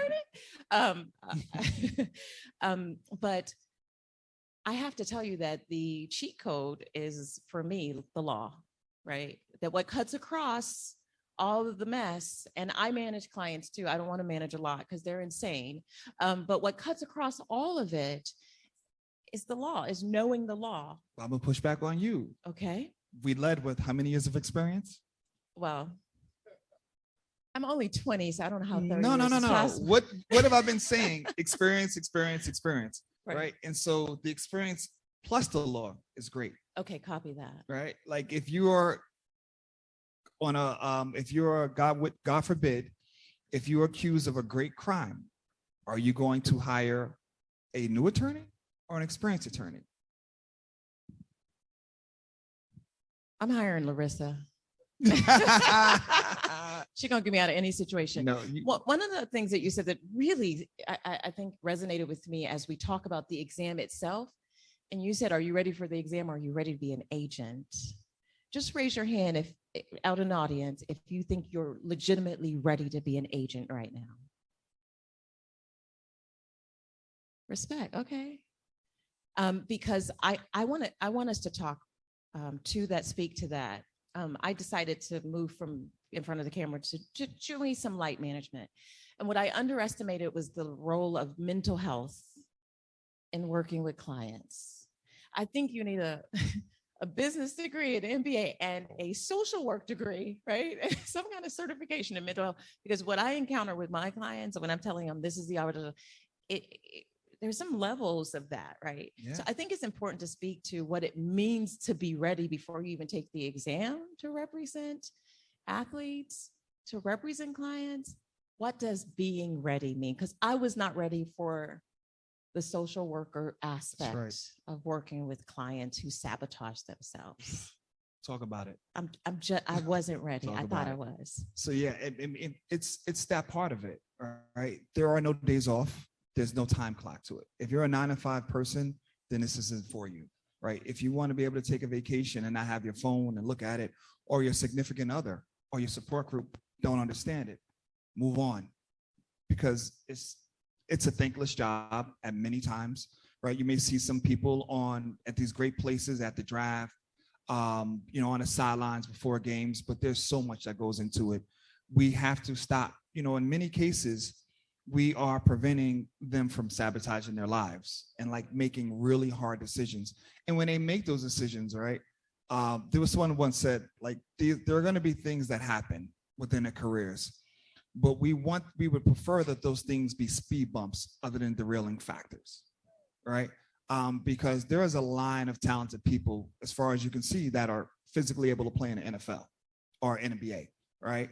And everyone has a story of someone who could have been, right? Anyone from any inner city in America can say, oh, I know this person that was more talented than that, but they didn't have the discipline or the people around them. And now with the advent of AAU basketball, right, 7-on-7, there are a lot of people who aren't really scrupulous and don't have high character that are influencing these kids, that are influencing these parents, that are getting money from colleges, getting money from agents to lead them in a direction. I've seen it firsthand where I know someone who took hundreds of thousands of dollars to push a player to an agency, right? And sold them, right? And so you have to be ready for that. And when they get in the league, you have to, for us as agents, even if a guy's drafted #1, right? We're usually upside down on that guy. We're not making money on that guy. And so for us, we need to get them to that second contract. And so now when you got a kid that's, 23, 22 years old, and he's a multi-millionaire, and he may not listen to you the same if your relationship isn't grounded, right, on fact and truth. They may not listen to you the same as they would before, where you were the person with money and they didn't have it. And so it's building that relationship on a solid core and a solid foundation with them and their team around them, right? And it's finding the people who you can communicate with. And having family is not always a good thing, right? I've learned as an agent, like even when we see like male figures, right? Because we always tell the stories of like the single parent, household and these things, and the NFL loves and NBA loves to highlight, oh, his dad's in jail and the mother, they lived in the car and all these other things. And it makes my skin crawl, right? Because so many of us, the agents in the house, we know that majority of these players now come from 2-parent households because it's expensive, especially basketball, right? It's a suburban kid sport. When I grew up, it was a hood, all of us from the hood and inner city could make it. Outside of a kid like LeBron James, who's like the most talented, physically talented person ever, you've got to have 2 parents who can afford AAU, private training, and all these other things. Well, it's interesting you mentioned LeBron. I grew up in Youngstown, Ohio, which is down the road from Akron. So we were always at LeBron's game, and I got to know Gloria, his mother, and watched that whole journey kind of happen. And I can tell you that Gloria was overwhelmed because I don't know if y'all remember the old Gloria. Do you all know Gloria James? If you want a case study of watching a kid come from inner city, single mom, to where LeBron is, study the case study of Gloria James. All the agents are nodding their head because they know what I'm talking about.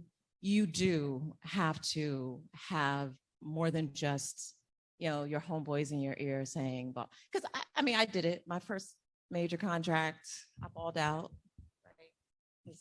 I went to Youngstown thinking I was balling out. But you do have to have somebody who's in your ear saying, this is how you invest your money. This is how you protect yourself. This is how you stay healthy because your job depends on it. I just want to leave a little time for questions. Do we have time? We got time.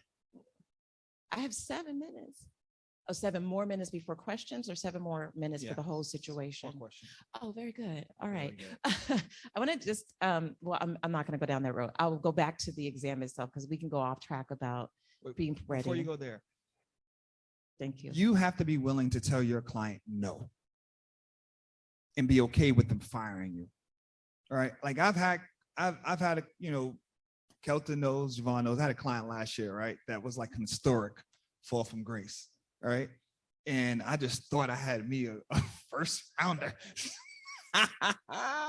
Woo!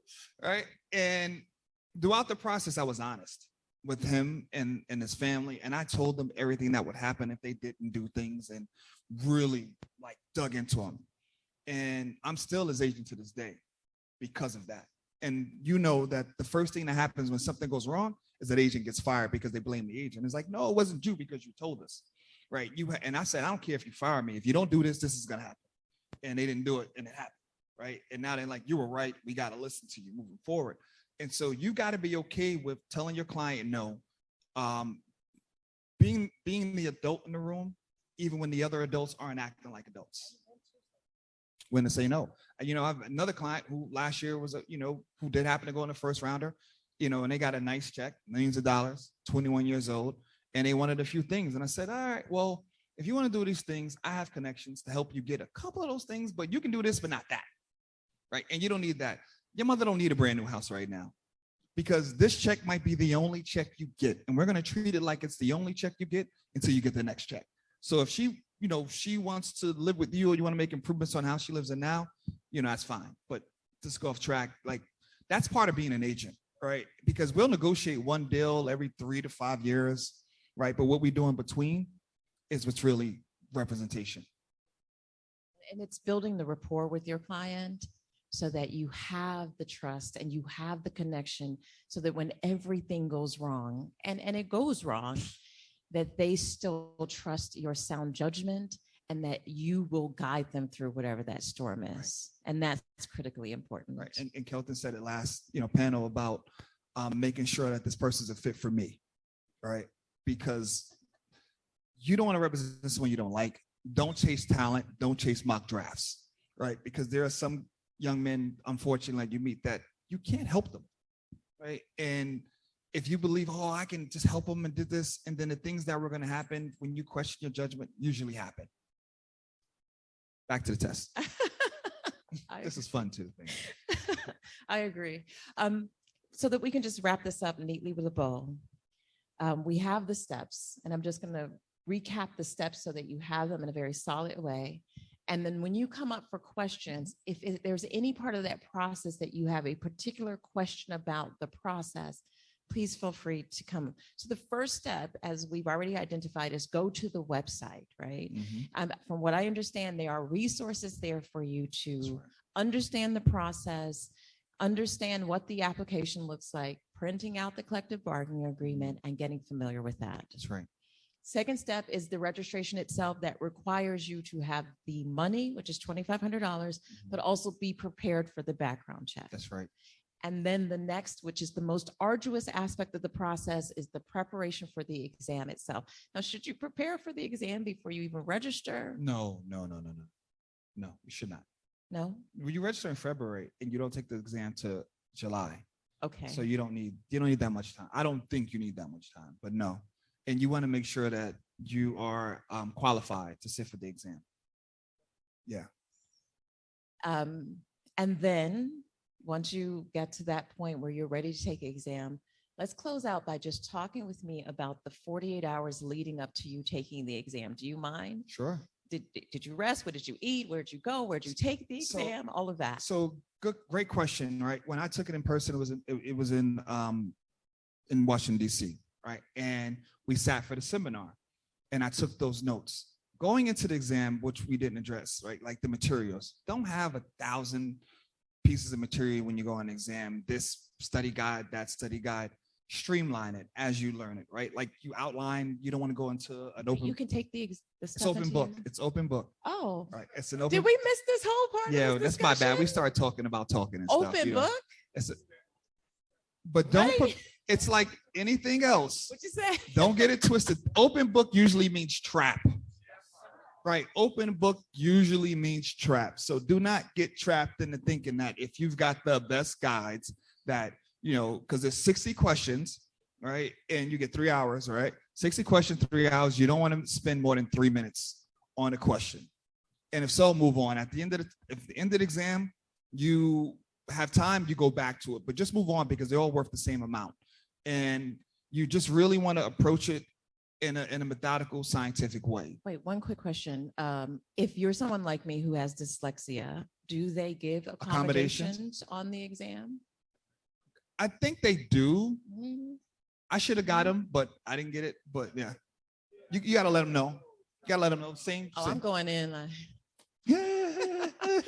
ain't no shame in my Sure. right? No, I believe they give accommodations. Okay. So don't take everything into the exam. Right. And it's open book. No, so I would have I streamlined some notes. But what really I did, and I'll tell you this, everyone here and in person when you take it, those notes that you take during the exam are going to be the most important things. Going with, did it still allow you to have a laptop? Right, I don't know. But when I had Does anyone know? I'm curious. a laptop, right? You So can. here's a little hack, right? Use those notes and even your CBA, stream it. Right? No, it's good. It's not cheap. There's no cheap stuff. It's for real. I wouldn't do that, right? But like have all those things as live documents and do an F search if there's an issue. Like identify the issues and F search.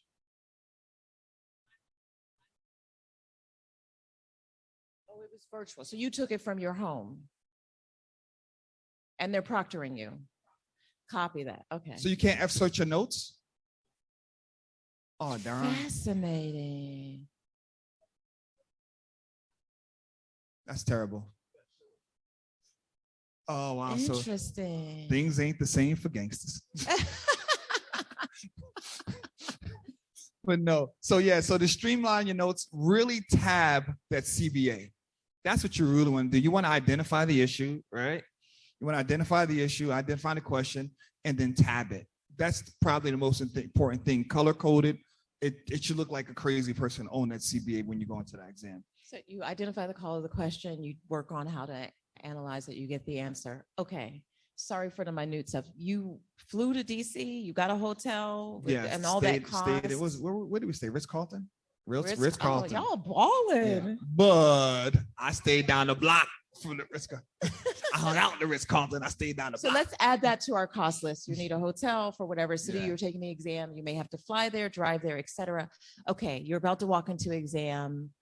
Tell me about your winning mind state. My winning mind state is that for the 24 hours before the exam and the night before, I took the practice exams and I just kept testing myself. I kept testing myself and I charted which areas that I needed to improve on, because after a while, you usually get the same type of questions right and the same type of questions wrong. And when those questions that you get wrong, when you're prepping, you want to find out why, whether it's reading comprehension, because most of the time in exams we'll learn, and just kind of a tip is going through law school, it's reading comprehension questions, issues that you face when you don't get things correctly. So focus on the reading comprehension, reading it. Don't assume that you know something. The longer questions are usually the easier questions, and the shorter questions are usually more difficult. The math, salary cap stuff is easy because it's math. It's math. Like math is what it is. So for me, it's just reading the call of the questions and circling it, underlining it the same way you would in law school and outlining exams, or if a master's course. Okay, so then you finished the exam. Did you feel in your spirit, I killed it? I passed. I'm sitting here. No, I'm saying before you knew the results. No, so before you knew, like for me, they usually throw like a sample question out, right? That's just weird and it'll stick in your head, and maybe a couple of them, but you kind of know the things that stuck out. But when you're done with the exam, don't talk about the exam, right? Just move on. There are people who are going to stand in the lobby and say, what do you think about this? And then you got to wait, 2-3 months to get the results. Don't talk about it. Move on. Go have a drink. Go celebrate. And because you did it, whatever or not. But I left the exam feeling confident, really confident, because the way I prepped and the way I prepared, and the things that I didn't know, I was like, okay, it might have been 1 or 2 questions that I wasn't sure on, because you got to treat it like science. And then lastly, did they give you a score breakdown of where you did well? No, you said you passed. You just passed. And you y'all were like, you get an email, you're like, I don't want to open this email. Well, yeah, if you fail. If you fail, you get a breakdown. And you can question. Copy that. You can question the results. Well, I think that is fantastic. Do you want any final message of encouragement to these wonderful young people assembled here today? Yeah, I mean, for me, I think you're sitting here, which is really the first step in a battle, right? Showing up. And just when you decide to go on it, make sure you're ready to represent clients, right? Because being an agent with no clients, basically like being an entertainment lawyer with no entertainment clients, right? You've got to have a line. You've got to have something that says that you're ready for it, because you still have to, if you have no clients or not, you still have to pay the licensing fees every year. You still have to pay the liability insurance every year, and that doesn't go away, right? And so it just becomes a deficit. So just be ready for that when you prep. Wait, how much is the insurance about? 14, and then there's different. Are you saying 14 what? 1,400? 14 a year? 20. And that's just for, Did you say 20? Okay, 29 or 14. I'm sorry.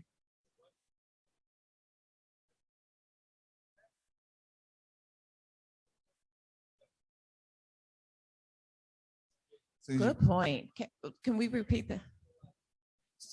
So the first year you pass, everything goes well. We're looking at about 6 stacks. Yep. And then if you want to get licensed in states, like I'm licensed in Texas, it's like $1,000. Yeah. Then each Well, we're just letting them Alabama, know, have it your ain't money cheap. right before you start the process. Yeah. Because if you want to register in several states, it's probably 1,000 per North state. Carolina, yeah. Well, no, not Texas is extreme, right? But well, there's states. That's right. That's Copy right. that. So choose a place where it's. No, I'm kidding. choose a place where you know people.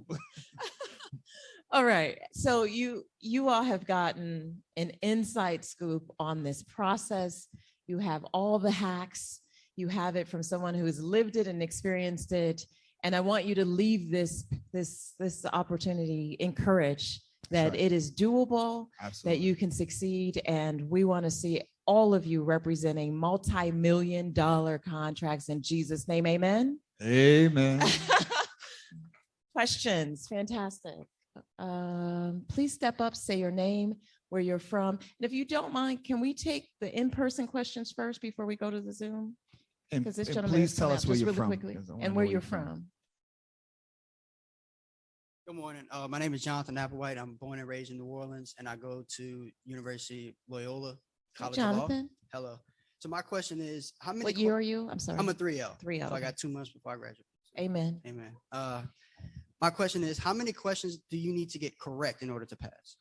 It's a scale, right? I think they curve it. So 70%. No. Say it again. So 60 questions, and you need about 45 to pass? I don't think that's true. It scales. They scale it. They scale it. But if you in the 45-ish, you good? No. No. Siri, you know. Of the curve, though. 70% of the curve. So if the curve could be 80, no, excuse me, this curve could be 50 one year, right? Out of 60 questions. And if everyone scored 50, you have to be on the 70% of that. So it changes every year. So it's not a set number. You can't go in and thinking, oh, if I get 47 out of 60 right, I pass. Because that year 48 may be passing. Interesting. As we said, the test is set up for you to fail. Yes, sir. Thank you so much. But don't be discouraged. Oh, Don't be discouraged. You can do it. We all here. They let me in. So. We have a question on Zoom. Okay, this question is from Caleb Ortega. Are you only required to take the exam one time, or do you need to renew after every time the CBA is renegotiated? Great question. You only need to take it one time. I know a few years back, Kelton, you probably, Javon, you speak to, they were trying to get like flash exams or what? Yeah, they were doing that, right? But they stopped doing that, right? And if I know they were, for some guys who didn't have clients, they would try to make you recertify or do something like that. But for the most part now, you just have to take the exam once, but you need to sign an NFL contract, negotiate an NFL contract within 3 years. Is it 3? Is it 3 or 5 years for us? 3 years for NFL, 5 years for NBA. Correct? If you don't negotiate an NFL contract within 3 years or 5 years within NBA, you lose your certification. Wow. You have to do the process all over again. All right. Next question from Zoom, please. Just to add on to that, for Marianne, do you have to pay another $2,500? Can you say it again? Do you have to pay the fee again? You have to. Yeah, you have to go through the whole process over again. Wow. And you get, for that $2,500, you get 2 times to take you get 2 bites at the apple. Oh, okay. Right. So if you don't pass it the first time, you get a second chance at it. But if you don't make it the second time, you have to wait 5 years to take the exam. What? Wait, is it offered twice a year? No, once a year. Oh, So you go down that lonely road whew, again. 5 years. And no pressure. If you don't pass it, you have to wait 5 years. That's a long time to study up. Get it right. There's someone behind you. I just want to take the people in person for their questions. Say your name, your school. Hi, my name is Ray. I'm originally from Cameroon, West Africa. I'm a 3L at Barry University School of Law. My question is, if you do not pass the first time, how soon can you take it again, and are you allowed to take it multiple times? Good question. Well, yeah, you have to wait the next year, right? So you have to wait till next July and December for the NBA, right? You take the exam in December for the NBA, and if you don't pass that July, you have to wait a whole another year. And you only get 2 times for the NFL, and you have to wait 5 years. We just spoke about. Is the same process for the NBA? So unlimited for the NBA. Look at them. Look at that. Thank you for your question. Thank you, Thank you for Albert. being here. Are there any other in-person questions? All right, I think we have another Zoom question. This is from Courtney Bunch. She would like you to repeat the cost of insurance one more time. $1,400 for the insurance to maintain your certification. But if you need to be bonded in other states, it varies per state. I think Ohio is what, 400 and change? 500, yes, $500 now. So each state varies. Fantastic. Is there one more? Okay, one more Zoom question. From Cameron Nash, what's your suggested daily study time for exam? Great question. It really depends on you as a person, right? As you get closer to the exam, you want to study more, right? So as I spoke about, you want to take a real 2 months to study for the exam. But before then, when you know you're registered for the exam, you've been accepted and approved to sit, you want to start learning the CBA, right? And if that means spending 2 hours a day on it, that's fine. But once you get into 2 months, you know, for that first month, you want to spend 5 hours a day. And for me, for the last month, I probably spent getting up to ramping up. I guess I study well at night, so I probably studied 5-6 hours every night. Do you think I saw that there were coaches that exam coaches for this exam. Do you think they're worth it, or would you know if that would be helpful? Inside the league, Neil makes himself available. He explains. There are like Zoom meetings and things. I mean, listen, these are all businesses, right? And they get paid whether you pass or fail. I know that there's another organization that has, like, they fly kids into the combine or whatever. Yeah, and I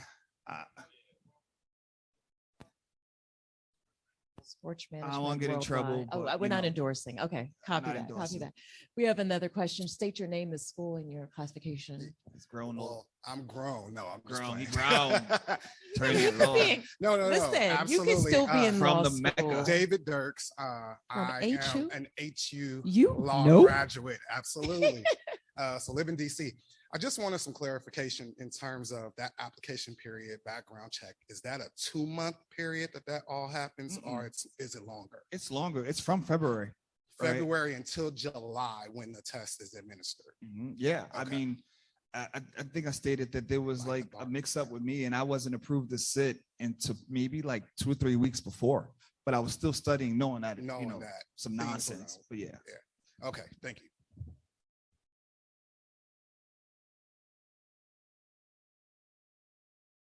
All right, thank you. That's the end of the question and answer session for this panel. Let's give them a round of applause.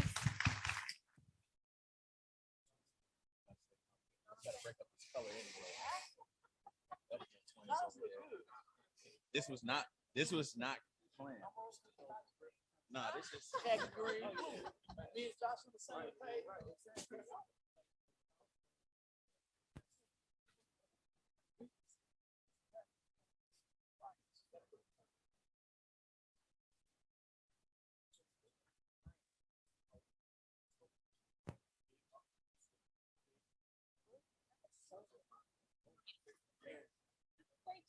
Oh.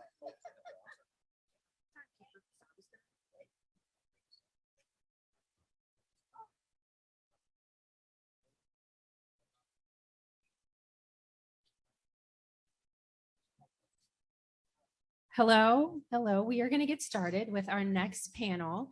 But before we do that, as mentioned earlier this morning, we want to make sure that you guys not just have an opportunity to network with the speakers, but network with each other so that everyone in the room hopefully gets to know each other by the end of the weekend. So we're going to do another quick icebreaker. If I can get one volunteer to come up to the stage, or I'll call on somebody. Okay, right here in the suit. Your name, where you're from, if you're in school, where you're in school, or if you work, where you work, and then you have to pick a question. Hello, my name is Aray Ojong. I'm a 3L at Barry University School of Law. I'm originally from Cameroon, West Africa, but I live in Houston, Texas, and the Washington, D.C. and Maryland area before moving to Atlanta.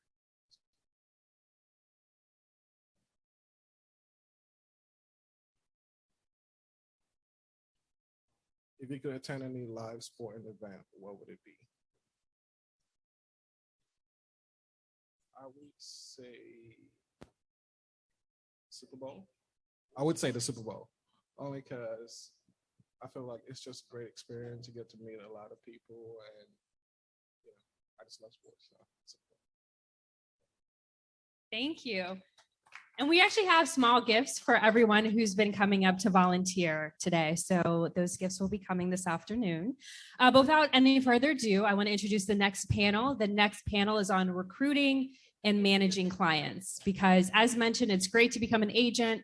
It's great to pass the exam, but how do you get clients? And then once you get them, how do you keep them? So without any further ado, I'm going to hand it over to our moderator, Omarosa, to take it from there. I thank you so much for that.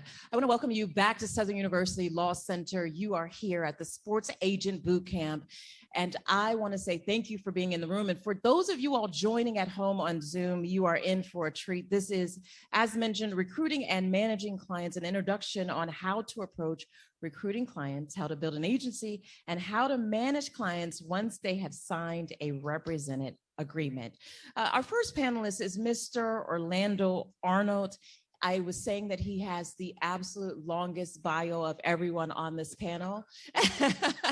So I'm going to take a little time just with your bios, because you all have given so much of your time to come. I want people to know who exactly is giving this incredible information. First and foremost, he is a graduate of an HBCU. Wait, you're supposed to do the Alabama State. I'm you. home in the SWAC. Home of the SWAC. I mean, okay. Orlando is a former Division 1A athlete with over 10 years experience in sales, marketing, negotiating, and contracts. He holds a Bachelor's of Art degree in communication from Alabama State, as mentioned. He has an MBA from Troy University. He is born in the D. At Central State, the people from Detroit were so gangster. Like they just they thought they had to take over the world. Born in Detroit, Michigan, Orlando was raised in the shadow of Tiger Stadium, the Palace of Auburn Hills, and Ford Field. Growing up in such a rich sports environment gave Orlando a passion for sports early on. I am skipping a little bit ahead. After graduating from Alabama, he began working in coaching and player development, and he had a big corporate career. And he used that experience and talent to nurture and develop young athletes. Thank you for giving back. That's beautiful. And he also helped 14 of the students that he poured into move on to the next level. Are they in they're playing professionally? No, not any of them. That was back in the collegiate days. Copy that. All right. And he was raised in northern Midwest. Orlando has spent he has spent 15 years in the Southeast. He played his college ball in the Southeast, received his degrees in the Southeast, and met his beautiful wife there as well. He's planted a firm foundation with his family and Pyramid Sports and Entertainment Group in the Southeast, and is prepared to help you reach the pinnacle of success. Put your hands together for Mr. Orlando Arnold. Wow. You're kind of a big deal. Our next panelist is Mr. Josh Bell. You can clap for that as I pull up your bio. Josh, how do you say the middle name? I'm gonna let you say it. Yeah. Beauregard Bell. Okay, Mr. Josh Beauregard Bell is a basketball agent for Octagon. Josh is currently a sports agent within the basketball division of Octagon Sports, From legends including David Robinson, Moses Malone, and Nancy Lieberman to today's best and brightest such as Stephen Curry and Bam Adebayo. I know I said that wrong. Octagon has represented the most historic and high-profile players in basketball. Josh assists in management of some of the top NBA players, as well as some players who play professionally overseas. Like who? Who? Overseas or in the NBA? In the NBA, you say David Roddy on the Memphis Grizzlies, Fiondu Kabengele on the Celtics, Davon Reed on the Lakers, Dyson Daniels on the Pelicans, who I will drive to New Orleans tonight to see. All right. Yes, y'all can clap that up.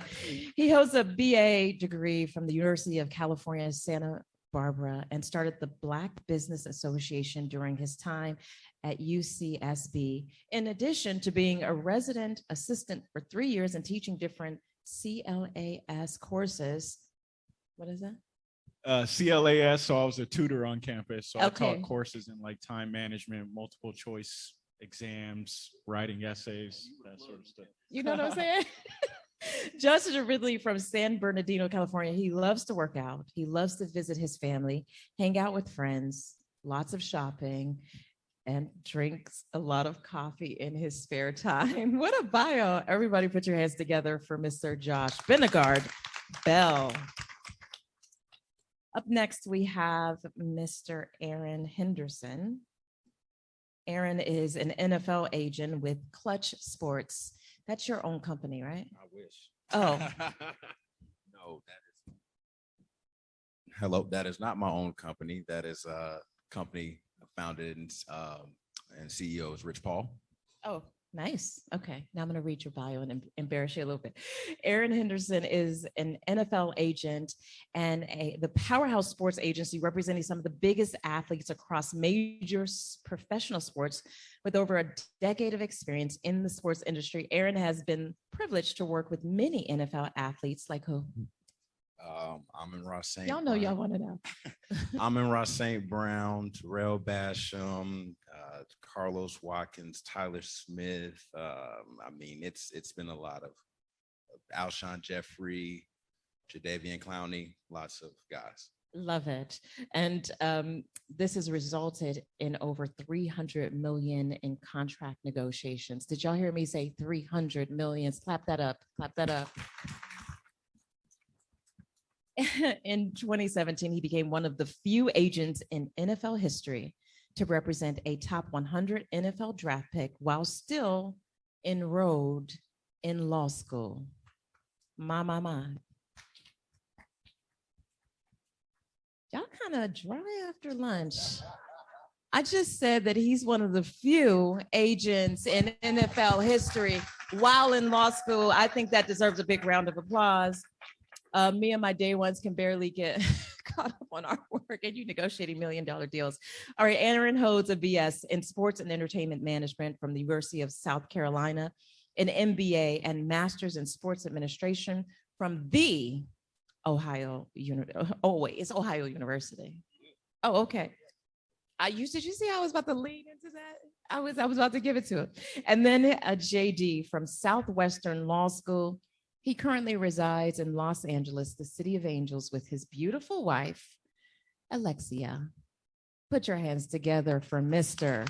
Aaron Henderson.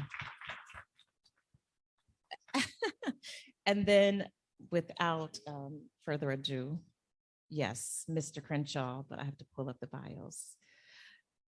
Okay, Mr. Kelton Crenshaw, he is an NFL agent, also with Clutch Sports.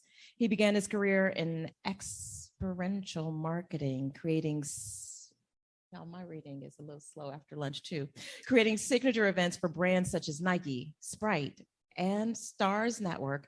Crenshaw, along with colleagues Rich Paul and Edward Givens, launched a marketing and promotion company. That company, 8081, went on to become one of the premier promotional marketing agencies in the Midwest.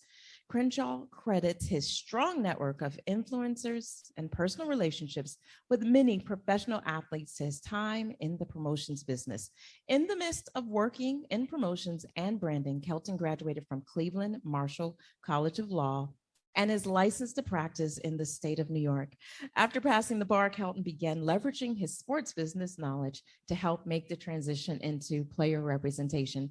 Now, he currently works as an NFL agent where he represents clients like Chase Young, Devonta Smith. Did I say that right? Devontae?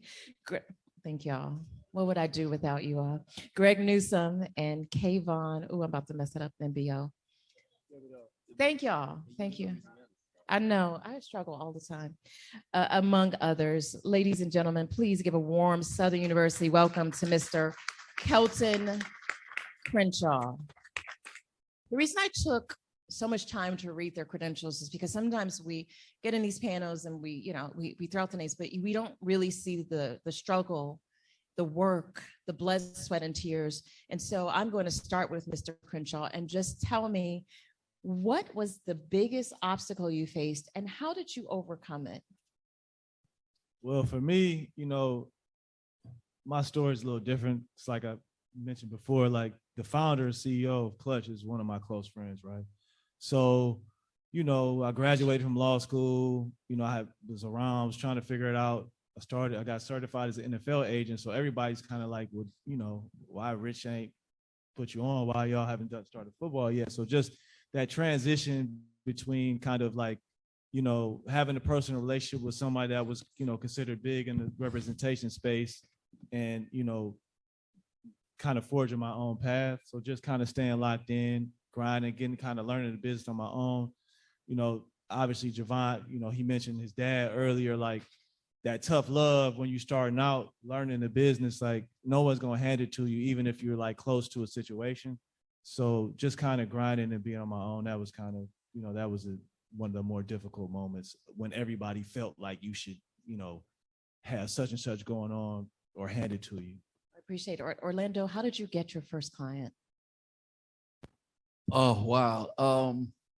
Everything is a relationship business. That's number one. So just understand that you'll probably hear that multiple times, not only in this panel, but throughout the day. I got my first client through one of my baseball. So I'm an MLB agent too. I played baseball in college. So I got my first client because he was a cousin of one of my baseball clients, right? But even then, you still have to always prove your worth. And the fact that, I'm a Black-owned agency, a minority-owned independent agency, right? And so I have another barrier of, okay, tell me what you've done. What did you do? And how have you done it in the past? Those are things you always got to put forward with your foot and making sure you represent the right way.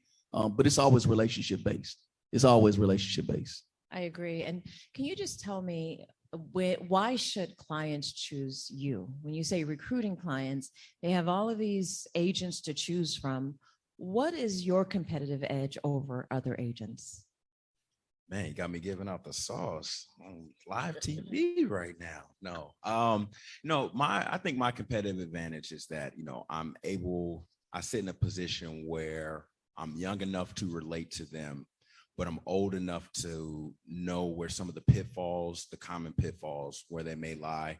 And I'm able to talk to them in a way, and I can relate to them in a way to say, hey, man, you don't want to do this. You don't want to learn the hard way.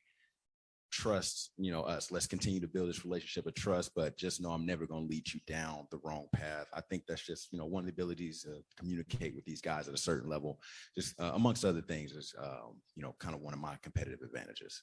Very good, Josh. How good of a negotiator are you?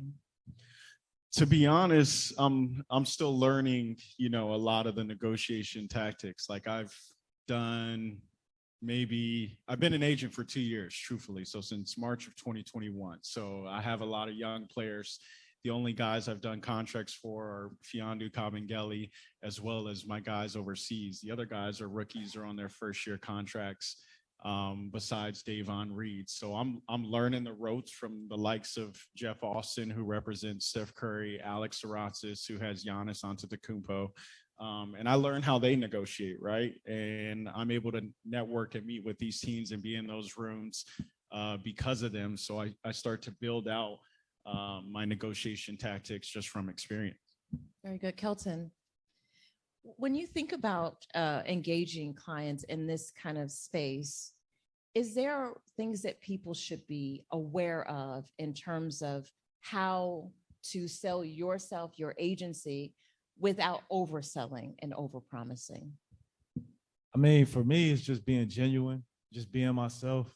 You know, having the confidence that, you know, I'm enough, that I've done enough, you know, I have, you know, enough accolades to walk in any living room and have a conversation with a family, and I can stand on that without, you know, over promising and under delivering. What happens a lot of times in these rooms is, you know, agents will, you know, tell people, you know, they're going to do X, Y, Z, and things are going to, you know, go this direction.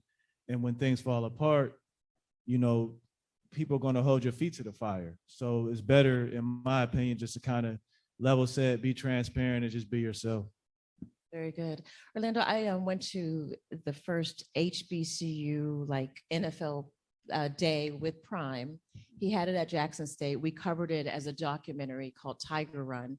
And it was fascinating to me to see how many agents were there. But what's the role of those types of days, those day points for an agent at an HBCU where we're trying to get the NFL to interact with HBCU athletes more and on that level? I think generally, first and foremost, no day is going to be the same, right? But at a HBCU, especially with me graduating from one, it's about exposure. It's about continuous exposure. I think a day like that. Now, granted, Jackson State had the benefit of Coach Prime and all his resources, but say he wasn't there, right? The teams are going to go where the players are at, and so fortunately, Jackson State had players, but whether it's a FAMU one year, whether it's Alabama State, whether it's Alabama A&M, whether it's South Carolina State or North Carolina A&T, I think one thing we have to understand as a whole is teams are going to go where the players are at. If you're fortunate to represent an HBCU athlete, you have to understand who you're representing and in the skill set to be able to talk to the teams about your player. But you know, there's this misnomer that teams don't go to HBCUs. It's not necessarily because they don't want to go. They go where the talent is. And so if there's talent at an HBCU institution, they're going to go. You know, in the NFL and more any other sport, with 47% of the league being undrafted, they're going to go find you, right? So if you can play, you know, whether you're at a D2, D3, HBCU, if you can play, they're going to come find you. And so if you're at an agent at a HBCU, I think the typical day is making sure the teams know who your guy is. And once they do that, then you have to have constant follow-up and constant follow-through, because they don't necessarily always have those different exposure points, whether it be TV, whether it be workouts or what it is. But the bottom line is you got to have a player that's going to play, and that's at any level. How much time do you all spend on the road? A lot. I mean, it's hard to say an average number, but I mean, at least a flight every other week, at least. From now until probably about July or August, I'm not at my place in LA more than 2 consecutive nights, because it's pre-draft right now, then it's draft, and then after draft it's free agency, and after free agency it's summer league, and then you're helping your guys who are going over. It's just nonstop from now until about August from a basketball side. So then it slows down in, you know, September, October, and then starts all over in November. What about you all? I'm on the road probably, I would say anywhere from, I say probably like Javon said, about 200 days a year, because honestly, once you get to a level where you got a decent amount of clients, you got to service the guys you have, which means showing up. And then you also have to recruit for the following class. So between recruiting and servicing, I mean, it's you know, I would say it's about half the year at least I'm on the road. I've been on 4 planes this week. Wow.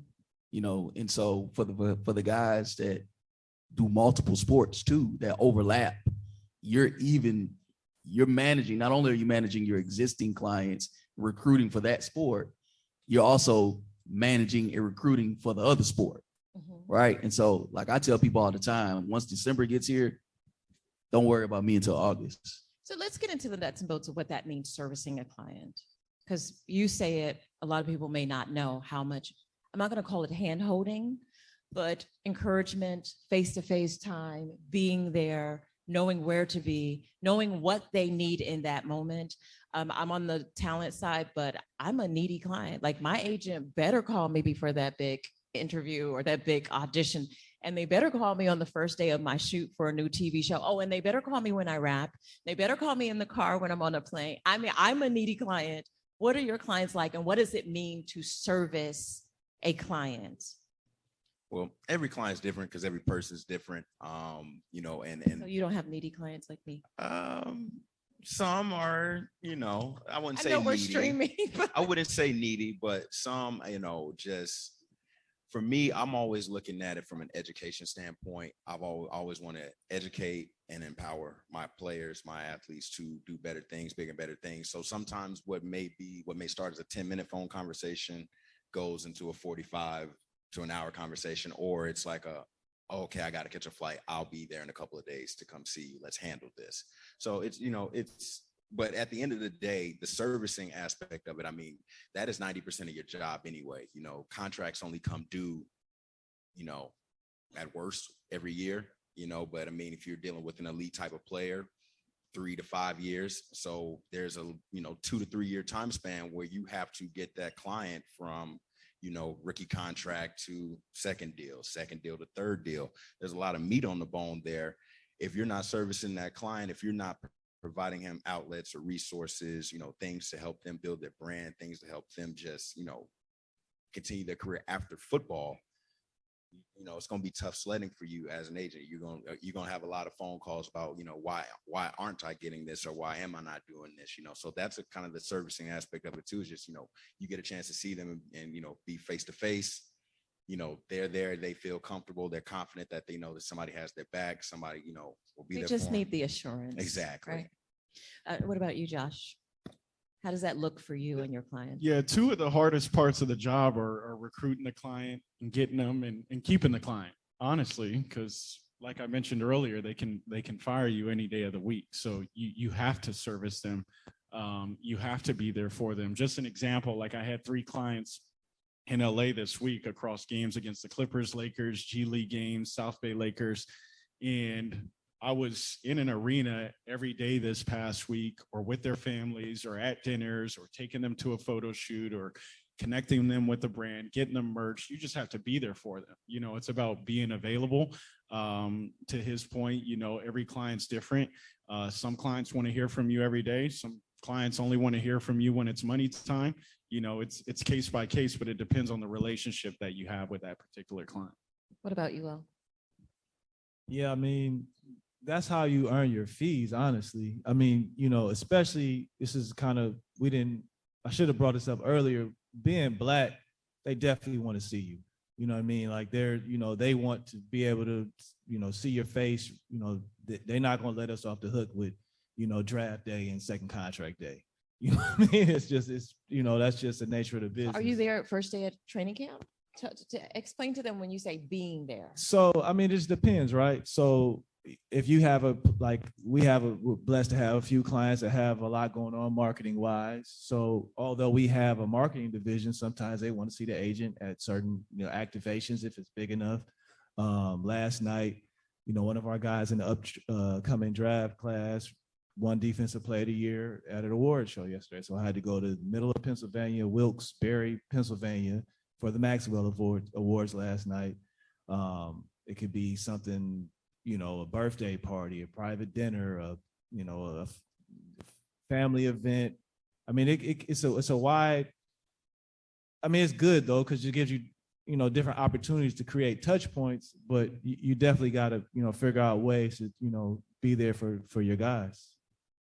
I think also too, you got to understand what service means to you as the agent. But more importantly, I think, as we all kind of touched on, understanding that every client is different, right? And so when you say service, don't ever stretch yourself thin, because then you'll give bad service on whatever level that is. You'll give bad service, right?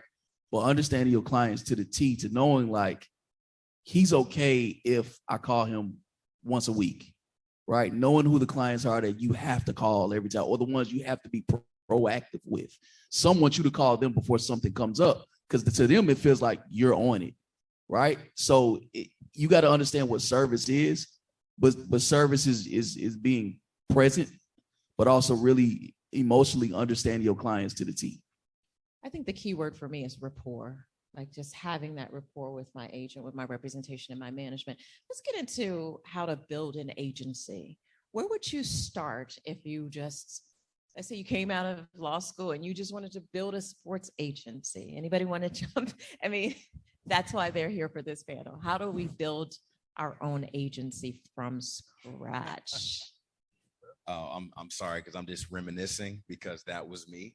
I came out of grad school and I was very confidently towing the line of cocky, just knew that I was going to get a job in the sports agent industry. When I moved to LA, there was no way CAA wasn't going to hire me. And then you learn how the game really works. And then it's like, okay, yeah, I still want to do this. How can I do this? So I was actually blessed enough. One of my last classes of grad school was an entrepreneurship class. The goal was to just create a business. I created a sports agency from that on paper, fully fleshed it out. And so basically, once I realized I wasn't going to get a job, I just took that grad school project and incorporated my LLC and just went from there. And so I think the first thing, this is a really tough question. I mean, you have to talk to everybody. I mean, you've got to try to talk to scouts, teams, players, parents. I mean, even financial advisors, I would be very careful about that. But, you just want to mix and mingle with just about everybody in the game. You have to, just grant exposure because you have a service you're providing as an agent, but you're also running a business. And there's, a promotions aspect of that business. There's a marketing and back office aspect of that business. There's especially in California, a franchise tax board aspect of that business. So, you have to, come in this thing, understanding knowing that you're going to be wearing many hats. And I would just say when in that regard, try not to get overwhelmed, even though it can be overwhelmed. Just try to, I think one of the biggest things I've learned is you eat an elephant one bite at a time. So just take these things one step at a time, accomplish the task, go to the next task. Anyone else? I think, because I'm the co-founder of Pyramid Sports Group. So thank you. So in a sense, I'm still building, right? You have to understand, number one, get a mentor. That's number one. And I would say 1A is understand how you're going to get clients before you get them. You can't take the test, whichever certification it is, right? And say, okay, now I'm going to go get clients. You need to know how you're going to get clients before you take the test, because that is your lifeblood. Most of the leagues only give you 3 years to get somebody on a contract. So if you spending 2 of those years figuring out how you're going to get clients, now you sweat in year 3 and you got to take the test all over again, right? So that's 1 and 1A. Secondarily, no, you're not going to know everything. No, you don't know what you don't know. And to Aaron's point, you got to have somebody. If you're not business savvy with your financials and your books, have somebody that you trust that is going to, pour into you to help you with that. And last but not least, you got to have a lot of money, and you got to be willing to work hard. Because how much when you throw that out? So give us a lot of money. Okay. Break it down. Let's just do a little. Y'all indulge me. Let's do a little term sheet. We're starting with what? What's the starting cost? My very first year, my first full class, I spent over $75,000. Easy. Because think about it. When you don't know what you don't know, you're going to want to be present everywhere. If you're already a hard worker and a go-getter, you're going to say, I got to be at combine. I got to be at this. I got to be at that. I got to be at this. Right? So you're spending money on flights. You're recruiting. You're traveling. You're building relationships. Not to mention, you don't know what you don't know. So you don't know that. You ain't really have to go to that. But you spend money on it already, which is the purpose of getting a mentor that's going to really be honest with you and tell you what you need to be at here too. Where you need to be and where you don't need to be, right? When we take the test, they say you need to get registered in this state. You need to get registered in that state. So if you're in Mr. Ambitious, you're going to get registered in the neighboring states, just off rip possibly. You're not even recruiting somebody in Texas. Why'd you just go spend $1,000 plus the bond fee, right? But you don't know that. And so, not to mention what we got to pay the fee, right? The $2,900 a fee. You may not even have a client your first year. What was the $2,900 fee? $1,500 if you have 0 to 10 clients. Okay. And then there's something else after 10. And then it's $1,400 for your insurance every year.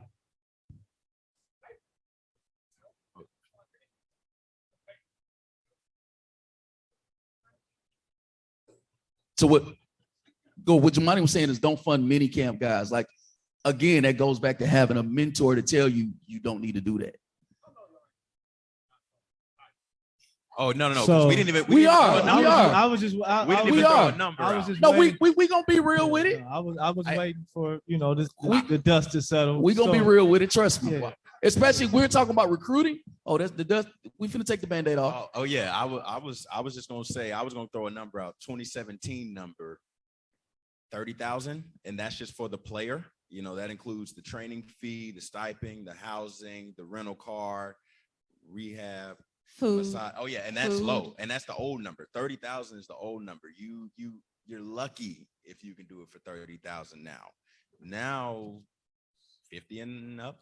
Yeah, I mean the price inflation has hit all aspects. All Oh, right. yeah. If you want to, so you might, you might mess around and get blessed and sign a kid that really believe in you, that don't, he gonna train at school, and you can give him $500 a month, and he gonna drive his car back and forth to train every day, and he's gonna make a roster, and you're gonna be able to charge him a fee when he makes a team. But that's extremely rare. 9 times out of 10, you spend it anywhere, depending on where the guy's training at minimum, just for the training, not including housing, 15 to 30,000. That's just for training. Then you add a rental car on top of that. Just Google, rental cars gonna be, anywhere from $400 to $500 a week for, 8 to 12 weeks, depending on when the last game he plays, when he starts training. Per diem is going to be anywhere from, on a super duper low end, 2,000, 2,500 to the high end to, Ridiculous amounts. limitless. Are they buying clothes and food? Limitless. Are they buying clothes and food with the per diem? Or The are per you diem- buying that? Are you doing So the that? thing about it, No. right? Per diem, they shouldn't. It depends.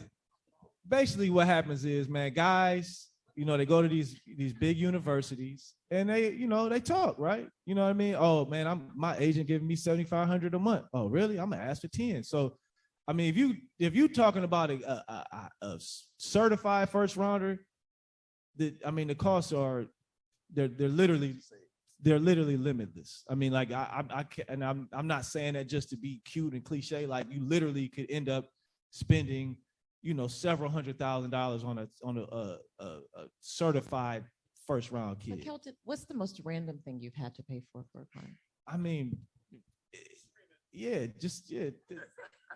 I mean, everybody's got dogs now, so that's a new expense. Guys trying to figure out how they can bring their dog with them when they train, and you got to find a special housing that allows dogs, and you got to pay to get an emotional support certificate. So I mean, you can get down in the weeds on as far as that goes, for sure. Or somebody that was living with their girlfriend or their fiance, and they say, "Oh, well, she's coming." No, you training, not her, right? But next thing you know, you're paying for the family as opposed to paying for the player. Those situations get very tricky. And to Kelton's point, if you sign a player that's at a big school and he thinks he's better than one of his teammates, and that teammate got that, you're gonna be competing with that too. Because now it's like, well, how my teammate get this and I didn't? Well, you're not that guy. But now that depends on, do you want to tell them that you want to be honest and true to yourself and say, hey, listen, this is what we have for you. This is why you're getting this. Or are you in a situation where most of us may be sometimes of, we really want to sign this player, he has value, so you stuck with spending that money. Real quick, one thing I did learn, this was very early on, every kid thinks he's a first rounder, so you might as well recruit a first rounder and just figure out where you're going to get the money from already kind of have an idea of where you're going to get the capital from if you are lucky enough to sign one. Because every kid thinks he's going to go way higher than he's going to go. So it's going to be a lot of tough conversations with guys that you probably shouldn't be having them with. So Anyone going to address the stipends before you? No.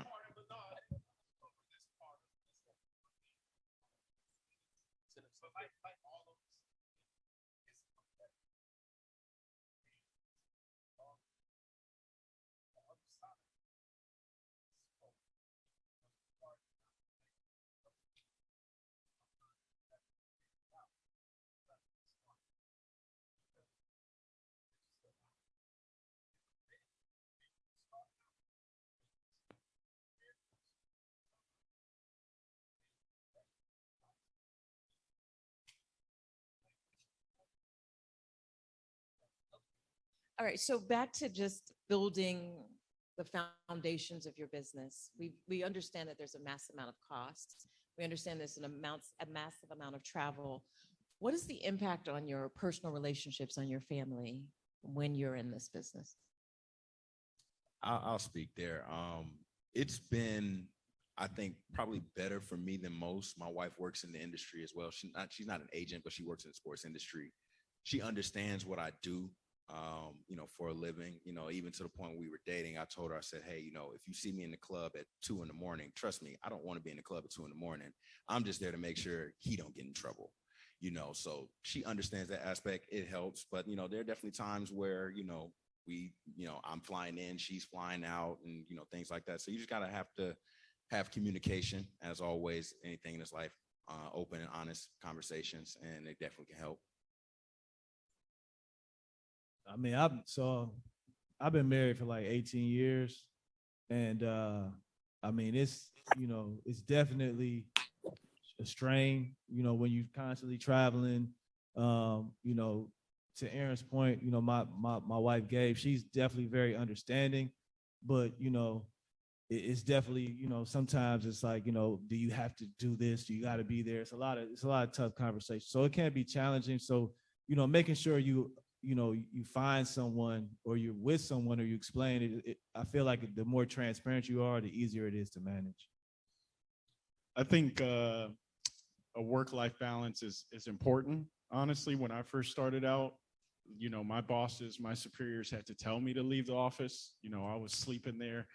I was working constantly, like couldn't just get away from it because I wanted it so much. But, burnout is real, to where like almost like put myself out of it from just stress, not having enough sleep, not still doing the things that I love that keep me motivated every day. So I think it's important to pencil in, which I have over the past couple of years, your family time. If you like to work out, go work out. If you're religious, pursue those practices. If you want to take a trip, take that trip, because it'll put things back in perspective of what's really important. And obviously your career and your job is, but to me, especially, family is all I really care about. So if that's important to you, then make it a part of your daily life, and just pencil it in your schedule, because if you become obsessive and all about work, then you'll burn yourself out naturally. Real quick, I think if we're being honest too, whoever your spouse, your girlfriend, boyfriend, partner, whatever it is, you got to be fully honest about what your job entails as an agent or aspiring to be an agent. That's, if this is what you want to do before you all become a couple, then let them know up front. Secondly, if you're already doing this, let them know, hey, there may be times while I'm at the combine, I'm sitting with Kelton, but it's also a marketing agent that's a female with us at 1:30 in the morning, but we're talking about stuff, right? You got to let them know that you're going to be mixing and mingling with other people, of the opposite sex. Like, that's real. And as long as you're transparent and honest, I think you can get along. Because I wouldn't be doing this if my wife wasn't super supportive of me. Yeah, you can't marry someone insecure and be in this business. Just buttoning up the agency aspect. How many staffers do you need to support an agency, would you say, at the very bare minimum? Staffers. I think that's case by case too, right? Like in Octagon basketball, we have 12 people on staff, so we have 7 agents.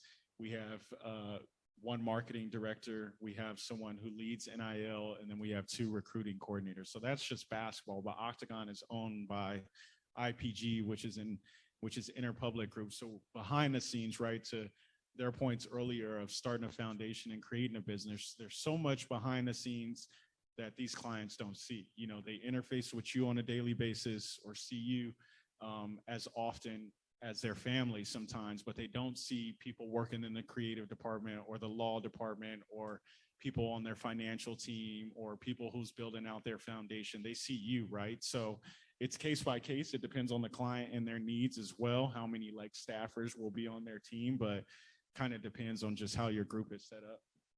Yes, how many members of staff do you think, if they want to start their own agency, do they need to realistically, just at the bare minimum? And I know we're just kind of making guesstimations, but what would you suggest? They've got to Probably- start somewhere. Probably 2 or 3. Okay. Because you got to have somebody that if you can't pay them, they're going to buy into the vision with you and grow with you.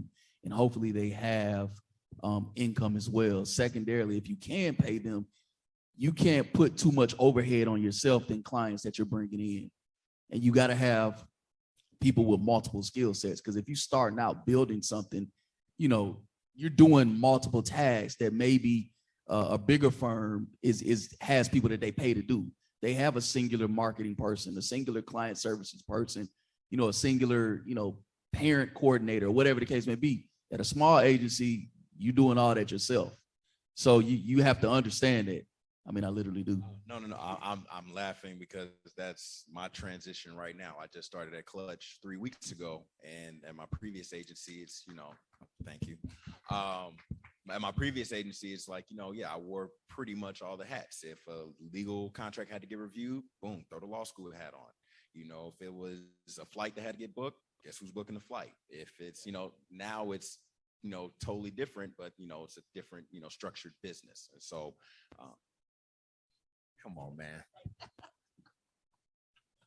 There's a massive amount of paperwork. And so you have to be disciplined, you have to be organized, you have to respect deadlines, and you have to at least have someone who can help you manage that process. How many people want to start their own agency, sports agency? Is there, okay. 1, 2, 3, 4, 5, 6. Okay, about 10 people.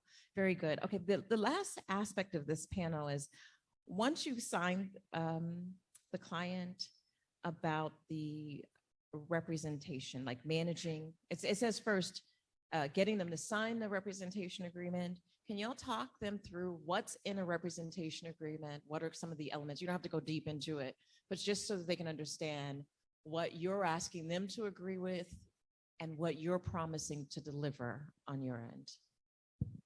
So on Octagon side, there's a firm agreement. So there's the client's firm agreement with Octagon, and there listed is the term of that agreement, when the client can get out if they wanted to, how many days notice before it naturally rolls over, your marketing fees, fee tails as well. And then there's also miscellaneous stuff, right? So it's a 2-page agreement. That's just the Octagon firm rep agreement. So the client signs that, and then you have the SPAC, the standard player agent contract. That's what the MBPA puts together. In that agreement, that's where, in a nutshell, you're really just looking at the fees in that agreement, right? Like for NBA, for someone who's above a minimum contract, starts at 4%. You know, you can't go any higher than that. Anyone on a minimum contract below, it's 2%. So you really just look at the fees. There is more stuff in there, but if you're talking about the nitty gritty and what's important, for us, it's really that. It's basically the same on the NFL side. We have something called an SRA that the NFLPA provides, standard representation agreement. It's basically, you know, the parties involved, the agency, the player. The maximum fee on the NFL side is 3%. You know, again, to what we were talking about earlier, if you got a, you know, first round guys, a lot of sliding scales, and, you know, percentages can vary depending on a kid's leverage and what they got going on. But the most we can charge is 3%. You know, something that we do on the NFL side is, you know, we do add addendums. We have something called a training addendum. So if you are terminated before someone's drafted or whatever the case may be, you're able to get some of those costs back. But, it's a pretty, straightforward document. NFL side is the same. I don't need to go through that. But because I'm an MLB agent too, MLB is one of the only sports where you literally can change agents every year. You have to fill out your new agreement every year. Even if you're gonna keep the same agent, you have no problem with your agent. You literally have to turn in paperwork every single year. And it's a unique fee because you have clients that are in the minor leagues, right? So those are a little bit different than your clients that are in the big leagues or the major leagues, or the ones you all see on TV, where you send a separate agreement that goes with the MLBPA, and then you send that with your company representation agreement. Your minor league contract is literally just your company representation agreement. Before we close this out, I want to hear your any words of encouragement to those who are in the audience who are looking to kind of get into the business. They've heard how to take the test. They've heard the fees associated. They've heard the personal toll that you pay on the family. But is there something that you can leave them with that could encourage them as they go on this journey? Get used to hearing the word no. One of my mentors told me, he broke it down. He said, this game is a lot like baseball. He said, if you're batting 300 in baseball, you're doing pretty good. You're an all-star. And if you're batting 400, you're going to the Hall of Fame. Well, what does that mean? 7 out of 10 times you're not getting a hit, or 6 out of 10 times you're not getting a hit. You're failing way more than you're succeeding. So get not comfortable with that, but understand that that is part of this process. Is hearing that word no, because all you got to do is really get to that one yes. How many of you here have like brothers? How many of y'all got sisters? How many of you have girlfriends, boyfriends, significant other? So my point in that is like, we're essentially got some sort of connection here. We're all the same.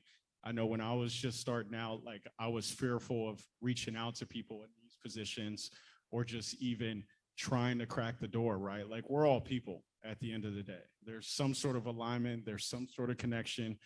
Don't be afraid to reach out. Don't be afraid to talk to people. It's literally what you want to do for a living. So my best advice is just step up to the plate, give it a shot. You will be told no, to Aaron's point, but like, you just count your yeses, because you're definitely going to have way more no's than yeses. Awesome. Kelton? I would say,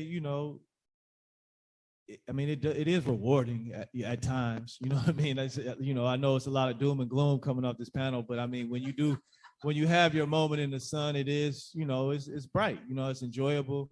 Obviously you don't want to rest, spend too much time basking in it, but at the same time, when you do, when something great happens, you do a good deal for someone, or, you have a high pick and, you're in the green room, like, it does have a lot of, fulfilling moments. Awesome. Orlando? I would say be true to yourself. Know why you want to do it, and try to have a plan. Don't ever compromise yourself, because the minute you compromise your internal character and personal beliefs, it's a slippery slope. And then I would also say to that is be persistent, even when it comes to networking with any of us or anybody you may see. If we don't call you back or text you back or LinkedIn message you back immediately, that doesn't mean we don't have time for you. That just means you got to catch us at a certain time. All of us have been there before.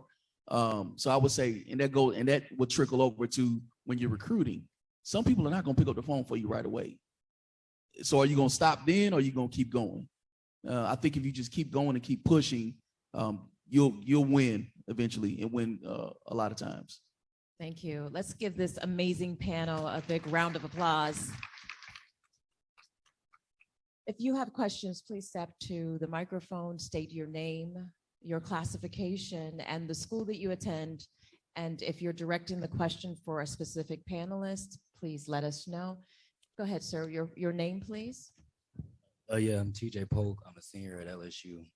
And my question is, how can you use and recruit or leverage current relationships with student athletes or players that you have in terms of changing it from a friendship aspect to more so now into representation? Does that make sense?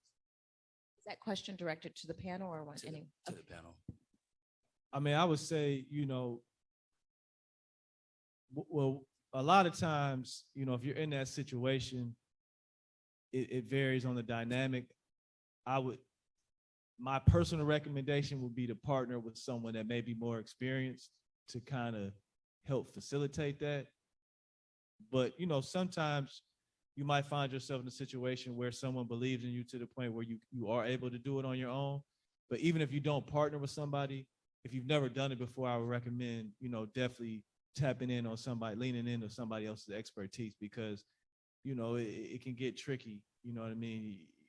Navigating that, the pre-draft process and, having dialogue with teams, different things come up throughout the combine, you might have some injuries or how to maneuver that. And it's a lot more to it than just, hey, this guy plays well, he's going to get drafted. There's a lot of, massaging and maneuvering that goes on during this period, which we all call pre-draft. So definitely, if you are able to do it on your own, tap in with someone that's experienced, if not partner with them. Thank you for your question. Next question, please. Hi, my name is Shalise Scott. I'm from Los Angeles, California, and I'm a senior here at Southern. You guys mentioned servicing your clients. On average, for you to do the best job you can, how many clients are you dealing with at one particular time? Thank you, Shalise. I'll answer that question. I'm usually dealing with, on average, at one particular time, probably 6 to 7 clients. It just depends on the time of year, what season they're in, right? Like right now, I'm focused heavily on like my guys in the NBA. So I'm spending time on about 4 to 5 clients right now, but then I have my draft class and my NLL class, and they're in tournament time this week, but in 2 weeks, they'll be with us for pre-draft training. So I'll spend time with those 6 guys before the draft. And then it starts over again in summer league with NBA guys. So it just depends on the time of year, where they're at in their season. If they're playing in another country, that's kind of case by case. Thank you, Josh. Next question, please. Ryan Santana from Toro Law Center. My question is for the entire panel. What are some recruiting tactics you guys use? So I guess nobody wants to answer that.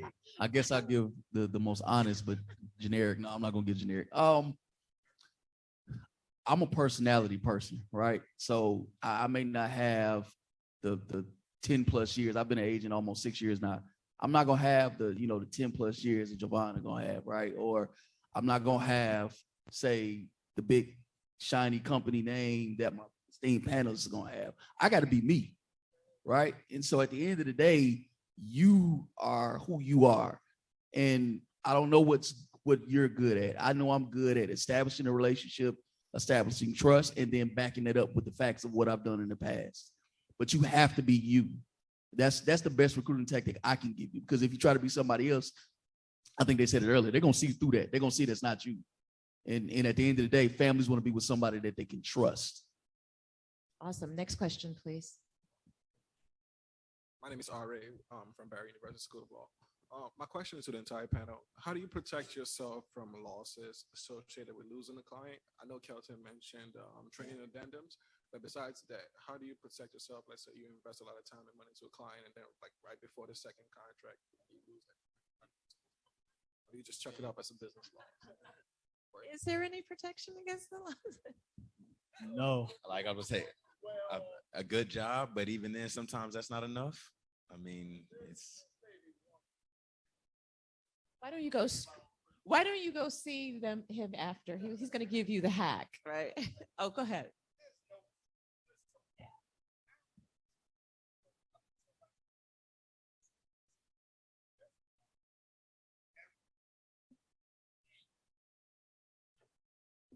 I got terminated for a client that I did everything for. Literally, like saved them from going off the edge, family stuff, so on and so forth. And literally, like the night before I was terminated, I was on the phone trying to help him with some tax implications, like pushing buttons. You need to get this done. This is what's going to happen if you don't get this done. And he's like, all right, man, I love you. 7 a.m, I'm in the airport going to take another flight. I get an email thinking it's the stuff I asked for. It was a termination letter, right? And I'm like, huh? And to this day, I have not spoken to that client. literally. And his father, who I still speak to, I was terminated because I supposedly was too close to the dad, because the dad left the mom after the guy, and he, just so many other things. But at the essence, there's no way to protect it. You can do everything for it, right? These are someone else's children. They're not your children. And you have to understand that this business, and you can sleep well at night if you do your job. And that's the only thing you can protect, is you doing your job. To that end, have any of you all had clients who leave you, get with the new rep, and then try to come back? Yes. Yeah. Thank you for that question. Next question, please. Good afternoon. My name is Veronica Kirkland. I'm a momager, a sports momager. I have a question. I think Javon mentioned it earlier.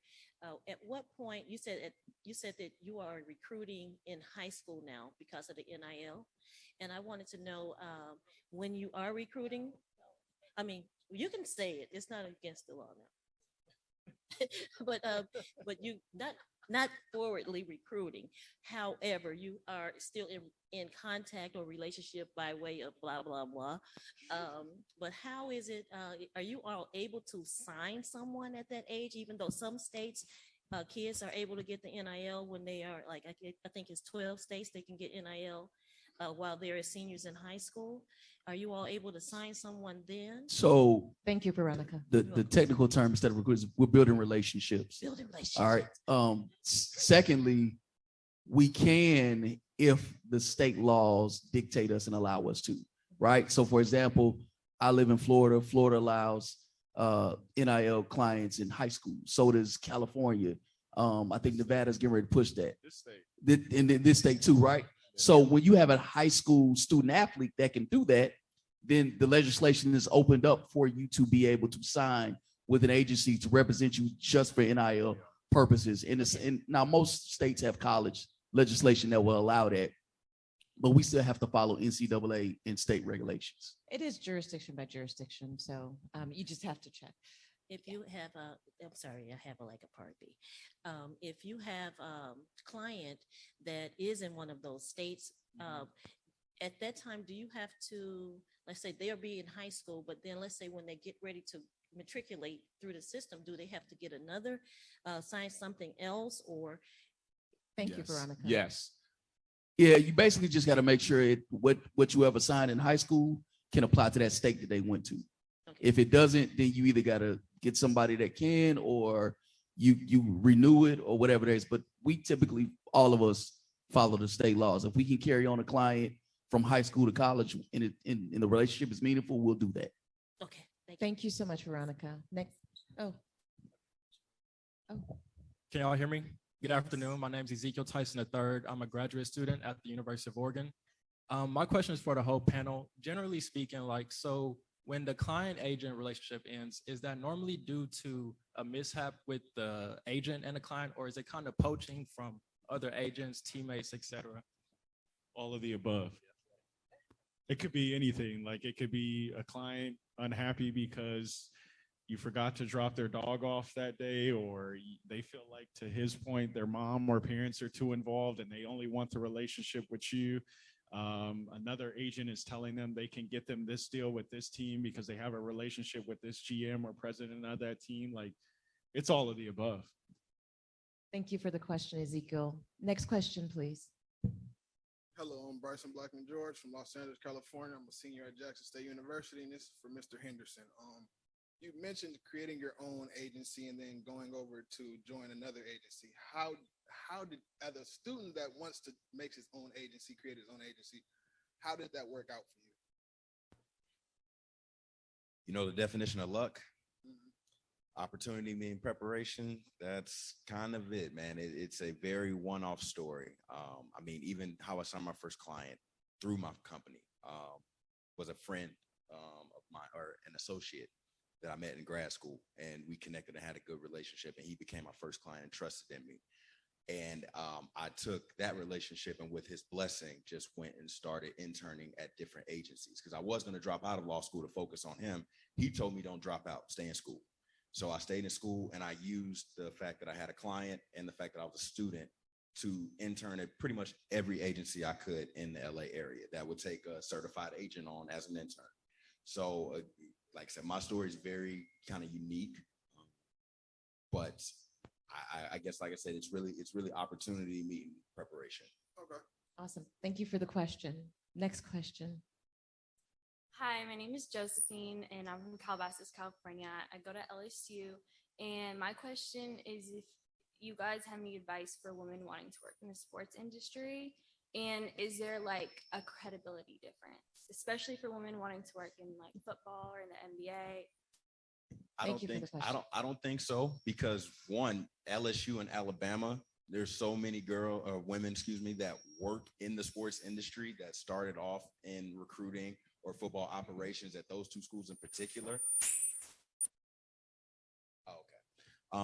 So I do think one, you're at a great place where you got a track record of a lot of people who have come through that LSU program that have kind of set the standard for you. So I would try to connect with those people. But what was the second part of your question? I apologize. Do you have any like advice for women working in sports? Because it's such like a fast-paced moving, I would just, treat it, be as professional as possible. Understand that people may have that certain expectation, quote unquote, don't fall into the traps, the common pitfalls, just treat it like a job, treat it like your career, treat it like this is what you want to earn a living in, and show it that respect. Thank you. All right, I think this is our last question. Oh, and then we'll have the Zoom questions. Hi, my name is Shane Payton Hodges. I'm a senior at St. Augustine High School in New Orleans. And my question to you guys is, as a young student athlete, what should I look for in an agency or an agent? First of all, I love your name. Is it Champagne? No, Shane Payton Hodges. Second of all, he's in high school, right? Yes, sir. Congratulate Shane, that. He's thank in high you, school. Shane, for being here. That's awesome. I think what you should look for is trust, comfortability, and having a checklist as you get to that point of what you want. Because as a student athlete, as you get to that point when you're getting ready to come out, and potentially you're gonna have all types of agencies coming at you, right? And so a lot of times when I tell people early on that just ask me for advice, I say, have a checklist of what you want. Do you want a big agency? Do you want a small agency? Do you want a medium agency? Just marketing a focus for you. So I think having a checklist of what you want, and then that way you can determine what you're looking for. So if it's trust, if you want somebody that feels like family, if you want somebody that's had multiple draft picks, whatever your case is as you're coming out, build that list, and then it won't be hard to deviate from that. Shane, what sport do you play? I play football at St. Position? Defensive end. All right. Thank you so much for being here. I appreciate you. We have just a couple questions from our Zoom link. Again, you're joining Recruiting and Managing Clients panel here at the Sports Agent Conference. I'm glad that you are here. This boot camp is very helpful. We're going to take a couple questions and we'll wrap this up. Okay, this is from Taylor McDowell. She said, I've heard a lot of the agents mention the guys. What's the difference for recruiting professional female athletes? And is there even an interest in doing so? And why or why not? Well, I can speak for myself. I don't believe anybody up here is WNBA certified, but I can definitely say there is an interest in it. We at Clutch do have a women's basketball division. We represent Asia Wilson, Aaliyah Boston, Reveal. Ran by a great woman, Jay Lee English, another fellow South Carolina Gamecock as well. So no, there's definitely an interest in it. It's a growing division, but Octagon just made a hire recently for their women's division. There's definitely a great investment and great attention being paid to the sports for sure. Awesome question. Our next question from Zoom is Marcus Malloy. How well versed should an agent be with cap math in negotiating contracts for players? Extremely well versed. It's how you're gonna, especially being African American. I know we've been kind of beating a dead horse with this, but we can't afford to do a bad contract because, we set your people back, for lack of a better phrase. It's like a real big thing. So you definitely have to be super knowledgeable on cap, structuring deals, not just focusing on just, APYs, but making sure that the contract is set up properly. It's not super backloaded. It's a lot that goes into it, and you got to be on top of all of that. Next question, please. Okay, this is from Chance Barnett. How would you approach a client you're looking to represent before they reach college or before they're draft eligible? how, so they want to ask about somebody that's draft eligible, or is that a twofold question? Probably, we'll do a twofold question. Okay, so I this one, guess before college, that's NIL based. Really nuts and bolts of it. Do they have value? Social media is everything. That's what a lot of your brands are looking at if they're not a quarterback, is what's their social value, because brands are going to be investing in a high school student athlete entering college. They got to have some value for that. So that's the one thing you look at. Somebody entering the draft, we all probably can speak to this. Are they going to be drafted? Are they going to be on a NFL team or an NBA roster, or are they going to be drafted in MLB? That's kind of how you look at that. And then you go backwards from that and looking at the character of the person. Is that somebody you want to work with, and those things? Awesome. And are there any other questions? We could take a couple more. Okay, 2 more questions. Okay, this is from Leo Bangura. Through experience as an Ohio State recruitment host, I've seen student athletes slip through your grasp in terms of recruiting. Were there any potential clients you felt you could have recruited harder, and how do you come back and learn from that? Well, I think everything in life is a learning lesson. So I don't know if harder is the right word. There are definitely guys that, oh man, I wish I would have said this, or I wish I would have knew this piece of information beforehand and I could have made this connection. And so, when you have instances like that, you really just take it and you file it away and you say, okay, I'm not going to make that mistake again. Okay, I'm going to make sure I'm this much more prepared. So for that next player, that next family that comes along, I won't make that same mistake again. That's really the biggest thing, is just learning and growing from that perspective. Okay. This is kind of more advice. In my opinion, the best deals are the deals that you don't do, right? Like, we can always look back at players that we let slip, guys that, we should have recruited harder, but what about the guys that we signed that we shouldn't have signed? The guys that we invested $30,000 to $50,000 that were not ready to be NFL players. So it's more, for me, I'm okay with missing out on a guy, but it hurts more. And as he spoke to, being out of the business, right? If you keep doing bad deals. Excellent. And then our final question, please. Okay, I'm not sure if anyone can answer this, but they wanted me to ask. This is from Ish Tanyeri.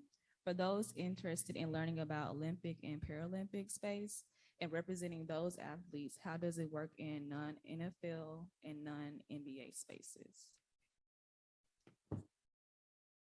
You probably will have to look up the governing laws. So if it's Olympics, I mean, it's not FIBA, but whatever governing statute has, I don't know the full Olympic body, but it has to be something with the Olympic body if there's a representation. Some sports don't really have a representation guideline, but you just will have to research that. Yeah. Right. Yeah. Like Javon said, the majority of the representation from Olympic athletes is made off marketing. You have been watching the Sports Agent Bootcamp here at Southern University Law Center, presented by Diverse Representations. I am your moderator, Omarosa Manigault-Newman. Put your hands together for Orlando Arnold, Kelton Crenshaw, Aaron Henderson, and Josh Bell. Thank you for joining us. We'll be back with the next panel. Hello, we are about to get started again. Can everyone take their seats?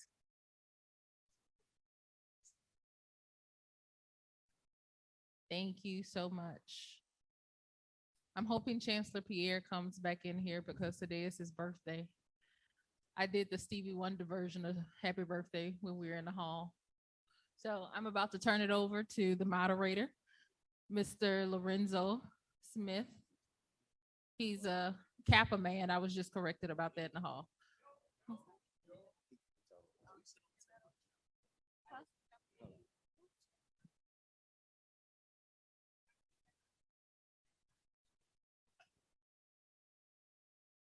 All right. Good afternoon, everybody. I'm Lorenzo Smith. I'm a 3L here at Southern University Law Center, and I'll be moderating the How to Maintain Integrity as an Agent and Sports Attorney. I'll be joined by Ms. Christina Ross. I'll let her give her bio, and Mr. Orlando. He already came up, so he told me I don't really give his bio, but he can give it if you want. Okay, good afternoon. My name is Christina Ross. I'm short and to the point, so I'm not gonna go over my entire bio. But I am from Tyler, Texas. Has anybody heard of Tyler? Oh, wow, that's surprising. Okay, so for those of you all that are not familiar with Tyler, it's about 100 miles northwest of Dallas. So Dallas is going to be the major city that's close to us. I am a practicing attorney. I've been practicing for 12 years. I'm an NFL PA contract advisor. I've been doing that for about 4 years. So my day-to-day, my bread and butter is practicing law. My background, I went to undergrad at Dartmouth. I ran track collegiately for 4 years. After Dartmouth, I moved to New York and I worked there for about 4 years. So I had a little break between college and law school because I wanted to get some work experience. So I started law school in 2008. I went to St. Mary's in San Antonio, Texas. Graduated, passed the bar exam in 2011, and then I moved back home and started practicing law, which, as I said, I'm rolling into my 12th year of practicing law and going into my 5th year of being a contract advisor. What I do on the legal side, mainly transactional. I do a lot of, obviously, contracts and contract negotiation. I also do business formation. I do a little bit of family law in the realm of prenups and post. I also do estate planning, wills, trusts, things of that nature. And I think I said business formation, setting up LLCs and nonprofit and philanthropy type of work. So that's me. All right, you kind of took care of the first question, so I had to direct that question to sorry. Mr. Arnold. Yeah, okay. That question was just, can you talk a little bit about your background as an agent? Background as an agent, I think I touched on it in the last panel, but I'll go again because I'm not a lawyer, right? I have my MBA, but I do have over 10 years of sales, marketing, and contract experience. I started, from Detroit, went to Alabama State, played baseball there, got into corporate America as I graduated, got my MBA. And then from that point, I was able to get into the hospitality and pharmaceutical world separately. And that's when I really honed in my skills of just actual pure selling, the transactional side. I was able on a high national level to work on the marketing aspect and the client retention and working on major contracts. And so that the same skill set applies as an agent. And then I also had the love for sport and the background knowledge of it. And so that's when I transitioned, when I felt it was a need for a different style of agent, in my opinion, and somebody that cared for the player. And so that's kind of my background, and I've been doing this a little over 6 years now. And I did fail to mention that I am the general counsel for Pyramid Sports. So I get the privilege and opportunity to work with Orlando, who he's my mentor. He's somebody that I enjoy working with. He's someone that I look up to. So we get the opportunity to hang out and do this together, which is really great for me. Speaking of general counsel, that kind of leads us into our next question. And specifically for you, I know you said you weren't an attorney. How do you feel like your law degree has helped you in your role as an agent? That's a great question. So law school gives you a unique skill set. You know, how many law students, lawyers do we have in the crowd? Okay. So I know for me, after undergrad, I was really indecisive. I had no idea what I wanted to do because I didn't go through corporate recruiting at Dartmouth. And so I had a conversation with my uncle, who happened to be an attorney as well. And I said, okay, I know I need a graduate degree. Do I go to law school? Do I go to business school? I was leaning towards going to business school because it was shorter and not as expensive. And so he really convinced me to go to law school because of the unique skill set that you get from law school. You know, all of my law school students know that you take contracts. You know, for me, it was contracts my entire 1L year, first semester and second semester. So obviously a lot of what we do is contract negotiation. You also take negotiation in law school. There's also trial advocacy. And one of the biggest things that we do is we advocate for our clients. We make sure that we are the ones that are we're basically their voice, okay? And we're making sure that even though they're not in the room, they're still represented. And so, I mean, obviously the communication, being able to have those interpersonal skills to interact with, scouts, other agents, GMs, team personnel, that's really important, as well as, the written piece of it. So all of those skills you get from law school. And even if you don't practice law, if you go into some other area, whether it be real estate, IT, finance, or whatever, those are all transferable skills. So I'm a big advocate of law school. And I think Mr. Ford said this on an earlier panel, like if you're a lawyer and you want to practice, get that experience, get that underneath your belt. I think it'll serve you well. All right, before I go to the next question, just to kind of include you in that question, how do you feel like having someone with a law background helps you in your role? I'll make this as a sports analogy quickly. So, if you playing defense and you play corner and you got that all-pro safety that's gonna cover your mistakes, or if you're a point guard and you playing defense and you got Giannis or somebody that's gonna cover your blocks, or if you got Ken Griffey or Mookie Betts in the outfield that's gonna take away the gap, she covers everything for us, right? So not to say that I make mistakes, right? But I know that Christina, if I call her and say, hey, I need a second set of eyes, or she'll be proactive and say, let me look at that, while we're going over this. It just gives me a certain level of comfort. Yes, I know contracts. Yes, I understand law language, which is a key component if you don't go become a lawyer. You need to understand law language. But it's good to have somebody who literally lives and breathes contracts, contract law, and law. It's a blessing to have. And so she's like what I like to call our big eraser. He's being kind. We work well together as a team. Obviously my background is law. That's what I've been doing. That's what I'm passionate about. And I think I was having this conversation earlier. I know my strengths and I know my weaknesses.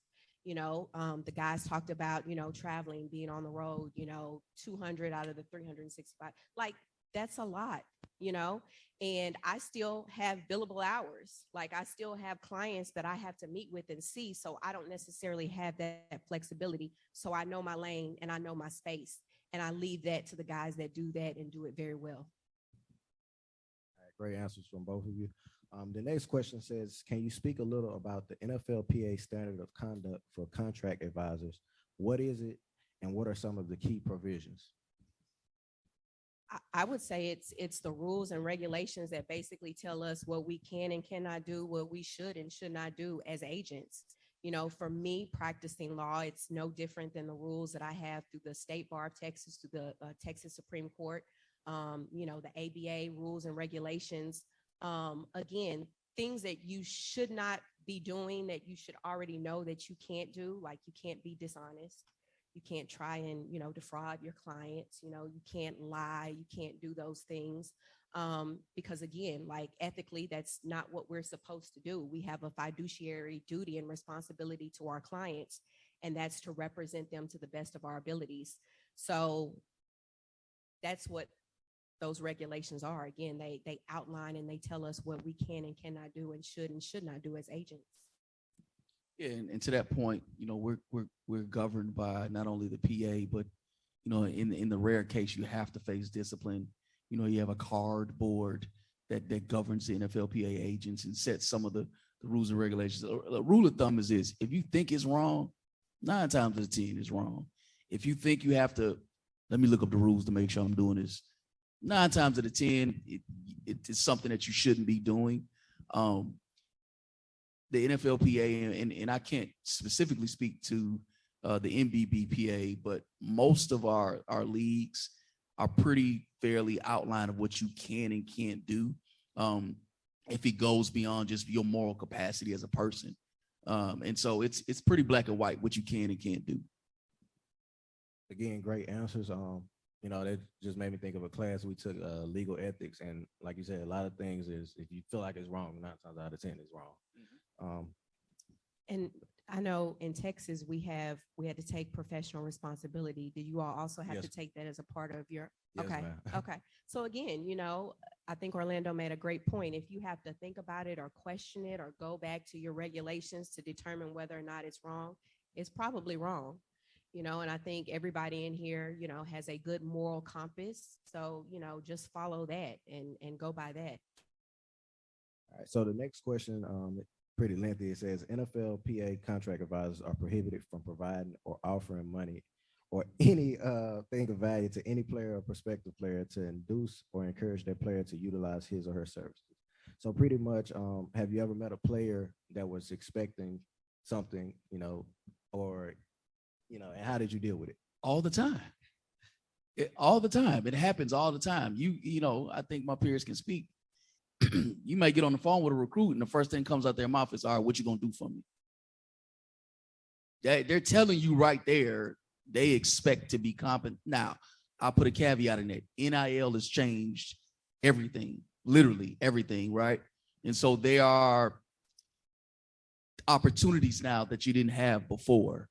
But all the time, people, players are asking for things that if you want to remain true to keeping your integrity and your character, sometimes you can't dip into that. And if you do, that's on you, but just understand that, you are, in lack of a better term, you're breaking rules.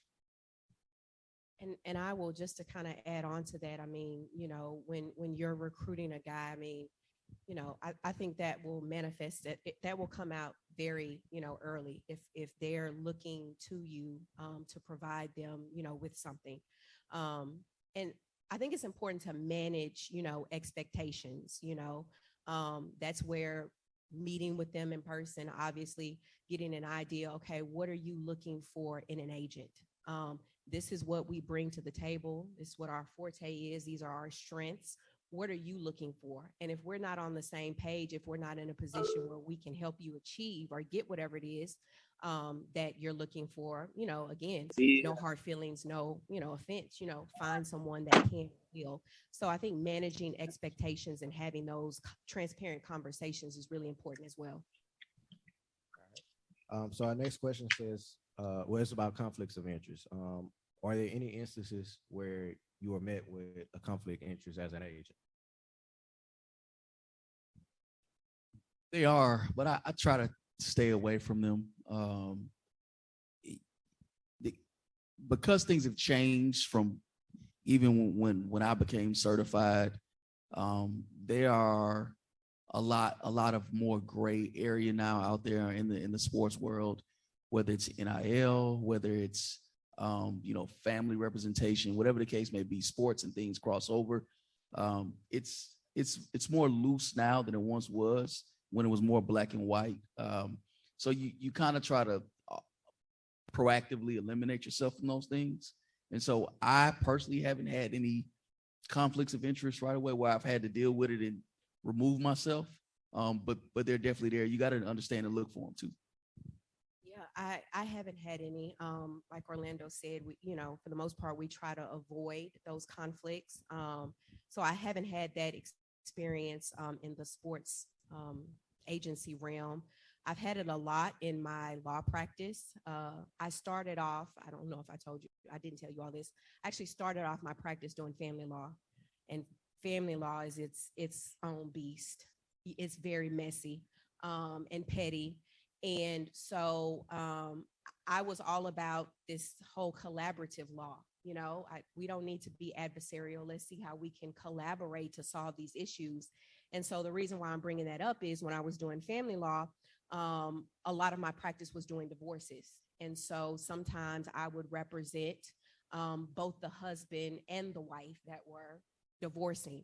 And so that in and of itself can be a conflict of interest if you don't get them, to basically, waive that conflict and allow you to represent them simultaneously. So I've had to deal with it a lot in my law practice, which is why on the sports agency side, I'm like, let's just avoid conflicts of interest. It's just no good. We don't need to deal with that. All right, and Mr. Owner, I know you said like now it's a little loose, with NIL and just other provisions now. But are there any other specific ethical challenges that you have faced as an agent? Yeah, I can remember when I first started out. I mean, that instance of what are you gonna do for me? I can remember let me take it a step back. You got to understand who you're recruiting and who's really pulling the strings. And what I mean by pulling the strings is you could be talking to the player and the dad, or the mom and the dad, but the uncle is really running the show, because the uncle is the one that played in the league. The dad may not be a sports guy. As a matter of fact, this is a real life instance that I'm telling you about now. The dad wasn't a sports guy. He leaned on his brother-in-law to run all the sports things, right? And so as I'm building the relationship with the mom, the dad, and the player, the uncle is the one pulling the strings. And so if the uncle is the one, calling me on the side saying, hey, you think you could take care of this for us? Hey, you think you could take care of that for us? You got to decide right then and there. Are you diving in that pool, or are you going to just retreat? Because if you dive in, you're opening them up to action. It could be something small. It could be something extremely small. But if somebody knows that they're asking for something that they shouldn't be, and you give them something small, it's going to turn into something big, right? And so, yeah, I have faced that. And I know right away when I'm dealing with a family or a player that may or may not put me in an unethical situation, I just back out. Even I don't care how big of the player is, how tight the relationship is. Either I'm going to say no, it's not something I can do, and this is why, or I just, we just cut communication. And I think Mr. Ford said this on an earlier panel. Don't be afraid to tell your clients no. I certainly do that on a day-to-day basis, practicing law. If it's something that goes against my principles or my morals, even if it's something that I can do legally, I'm not afraid to tell them no, I'm not going to do that. And if you want an attorney that's going to do that, then you need to find somebody else. So don't be afraid to say no. At the end of the day, you have to look at yourself in the mirror, and you have to be okay with the decisions that you've made. And so, if it's something that goes against your ethics and your principles, don't sell your soul to the devil. Like, do not be afraid to say no, I'm not going to do that. You kind of answered the next question, but this question kind of speaks, I guess, to your both of y'all personal morals. But you can answer from that standpoint, or from just the standpoint of an agent. And it says, what are some key ethical considerations to keep in mind as an agent? I think for me personally, first and foremost, I'm a man of God. So where the Lord takes me is where I'm gonna go, right? And so if I know something is morally wrong, then it's probably in line with me. And me and the agent are not separate, because I am the agent. And so it's not one thing I'm gonna do because I'm an agent, but I won't do it because I'm Orlando. Like, if Orlando's not gonna do it, that means Orlando, the agent, not gonna do it either, right? Because I'm one and the same. And so typically, personally for me, I usually pray about everything I do. And then from that point, obviously you have your black and white, what's right, what's wrong. But anything I do, that's how I move forward. Yeah, I definitely, co-sign that. One of my favorite books is The Four Agreements. And so one of those agreements is be impeccable with your word. If you say that you're going to do something, do it. I think as a woman, specifically as a Black woman navigating this space, that's important. If I tell you that I'm going to do something, I need to show up and I need to do it. Of course, there's obviously, being fair, being honest, not being deceitful, basically just all around being a good person. And I think for me, doing this 12 years, I've just kind of learned to show up as my true, authentic, genuine self. I think the guys talked about that on another panel. People can see through the BS. Like, if you're being fake, if you're not being genuine, people can see through that. And so for me, again, being a woman, being a Black woman, it's important for me to show up every day as my true self. And so I think those are the ethical considerations that are important to me. Again, like Orlando said, there's the agent, for me, there's the agent, there's a lawyer, and there's the person. And I think all three of those are together. And I'm not going to sacrifice my morals and principles for anybody. Again, great answers. So you both spoke about faith and, with you being a woman, are there any specific, is there any specific advice that you would give to an aspiring agent or sports attorney about maintaining integrity in the sports industry? I think I just kind of touched upon this in my last answer. Again, for me, at this age and stage in my life and career, it's just being genuine and being authentic. And I think what I've learned is not everybody is going to like you, and that's okay. But at the end of the day, you have to be true to yourself. I know my strengths, I know my weaknesses, I know what I bring to the table. And if I'm not for you, that's okay. I'm not going to compromise my values, my beliefs, to please anybody. And I think at the end of the day, again, it goes back to, I actually teach ethics at a small HBCU in Tyler, HBCU called Texas College. And so we differentiate between professional ethics, professionally what you should and should not do, and personal ethics, those things, principles that are important to you. And professional ethics can be kind of defined, what you can't do in a workplace, what you shouldn't do in a workplace. Personal ethics are a lot more broad. Okay. They're going to define how you live on a day-to-day basis. And I think we talked about this earlier, personally, my morals and values are what guide me. And so they're going to bleed and translate over into, law and also being a sports agent. So just stay true to who you are and what you believe in, and don't sacrifice that for anybody. I would say, especially for either the newer agents or the aspiring agents, understand somebody's always watching you, right? And so if you either want to start your company or you want to be a part of someone else's, you're always being watched. And so it's kind of almost like, when they talk about hard workers are really the ones that's working when nobody's watching. And that goes the same thing about character and ethics. Like, not only who are you when nobody's watching, but who are you when you don't know somebody's watching? Because, that's when the real you shows up, right? When you think nobody's watching. And so I would say at all times, just remember that, be true to yourself, but understand that there are different phases for different things. And so when you're in certain spaces, understand that somebody's always watching you, and you want that when they see you, you want that impact to be positive. Okay.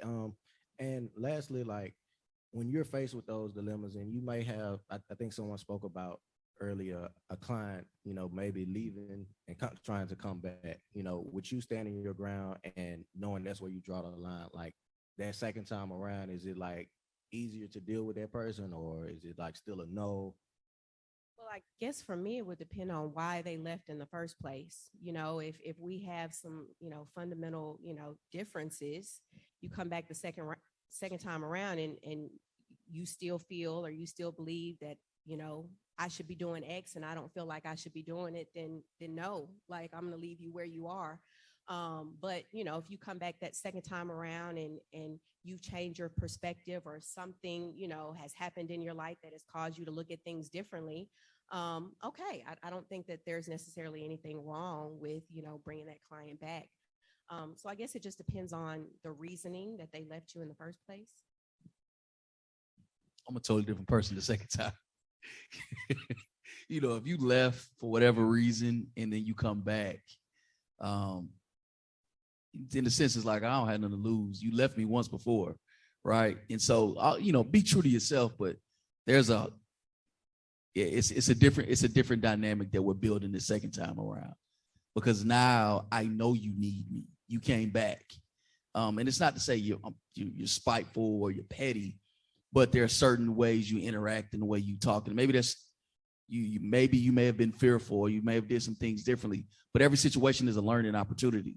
So not only do you learn for maybe why they left the first time, but maybe you learn internally, like, all right, I should have done it this way or that way. And so you don't hold bar on the second time. And I will say, as a practicing attorney, I've had clients that have left for a multitude of reasons, and they went and they hired another attorney, and, the grass isn't always green on the other side. And so they end up coming back to me, and, after we have a heart to heart, You know, if I decide that I want to take them back on as a client, I do. But, you know, it's a case by case, you know, basis. And, you know, you kind of see what those differences were, you know, initially and go from there.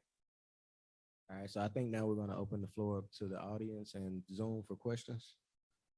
So if you have any questions. If anyone has questions, you can just raise your hand and I'll bring you the microphone.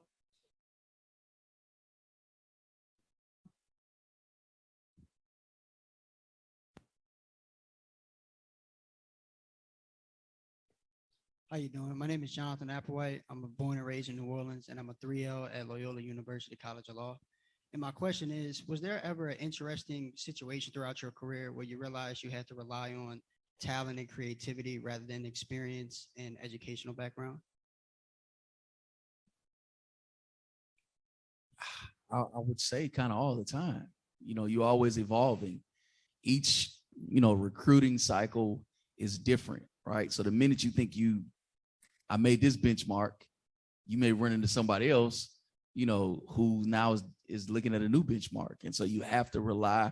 I think we never settle on just experiences or different. So I personally, for me, I would say all the time you're relying on your talent, your creativity, because each situation is different, right? And as they say, sometimes they always moving the goalposts back for us.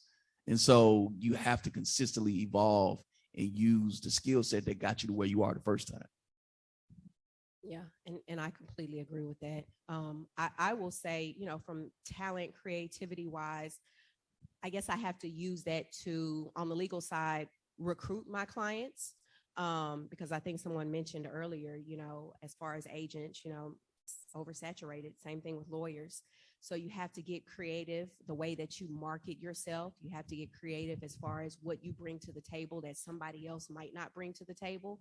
And so for me, I have to do that on a daily basis, trying to, you know, recruit or trying to get legal clients, you know, people to trust me with their legal issues. So I think that would be kind of how I have to get creative on that. Thank you. Ezekiel Tyson III, University of Oregon. This is for Mr. Arnold. As an MBA student myself, you know, there's a lot of opinions on law degree versus MBA. I wanted to know what obstacles have you faced with having an MBA degree versus a law degree, as far as like maybe getting respect from, you know, other people in the industry, or when it comes to recruiting clients and et cetera? None. I think the biggest thing that, like I said earlier, you just got to understand law language. So if your peers find out that you can't understand a contract, you're not going to have respect. But if you can understand law language and read law language and know what it means, then to that point, you'll be fine. I think at the end of the day, the respect factor comes down. How do you represent your clients? How do you service your clients? What type of person you are, character-wise? That's where you're going to get your respect from. There are a lot of, first of all, the NFL is one of the only sports you have to have 2 degrees. So, you know, correct me if I'm wrong, NBA, you only have the 1 degree, right? MLB, I know for a fact, you only have the one degree. So there are other sports, but all you got to have is a bachelor's degree. So to that point, I haven't faced any. Good afternoon, everyone. My name is Armani Scott. I'm a practicing attorney, entertainment law, intellectual property. I'm also assistant general counsel at the United. There was some conversation earlier. Hello? Yep. Okay, my bad. There was some conversation about the NIL. Done some research and tried to find some place where it's all codified in an organized fashion, and it seemed to be sort of like all over the place. Yeah. So I guess I'm seeing everybody shake their heads like, so there hasn't been an organized recitation of the NIL up to date then. It's the Wild Wild West. Okay. I think I heard somebody describe it as that. Yeah. And to Christina's point, you got to understand the NIL. The NIL is obviously name, image, and likeness, right? But so many people oppose it. And when the NCAA didn't step in and say, we're going to have a governing body of it, you allow states to then bring down their own laws and regulations. And then from the state part, you got to just determine who's running the state legislature, who's in the state house. Like, it's, so every state is different. Every state is different. Every university to a point is different. It's just different. There probably won't be a uniform governance, at least of yet, until somebody steps up and says it. But once the NCAA said, hey, you know what? We're gonna wash our hands of this because of their own reasons and push it down to the state level. It's just like our driver's license or anything else. Each state has their own different license. It's kind of like Louisiana. You all are under the Napoleonic Code. Like that's unique to your state. You know, Texas, we have, you know, some things that are unique to Texas. So like Orlando said, every state is different. Hello, my name is Karen Mitchell. I'm an entertainment attorney out of Los Angeles, a partner at a law firm there. My question is mainly for Christina. So how do you juggle when you're in the agent role versus when you're in the attorney role? Because, you know, right now I represent a couple of athletes on the legal side doing like entertainment work for them. So I'm curious of how do you juggle the two hats and making sure that you're, you know, ethically making sure that you're differentiating the two practices? That's an excellent question. And it's been hard because I think, as I said earlier, you know, I work at a firm. It's not my firm. So I'm still responsible for billable hours and actually being in the office for a certain amount of time. I unfortunately don't get the luxury of, you know, traveling and recruiting, you know, with these guys.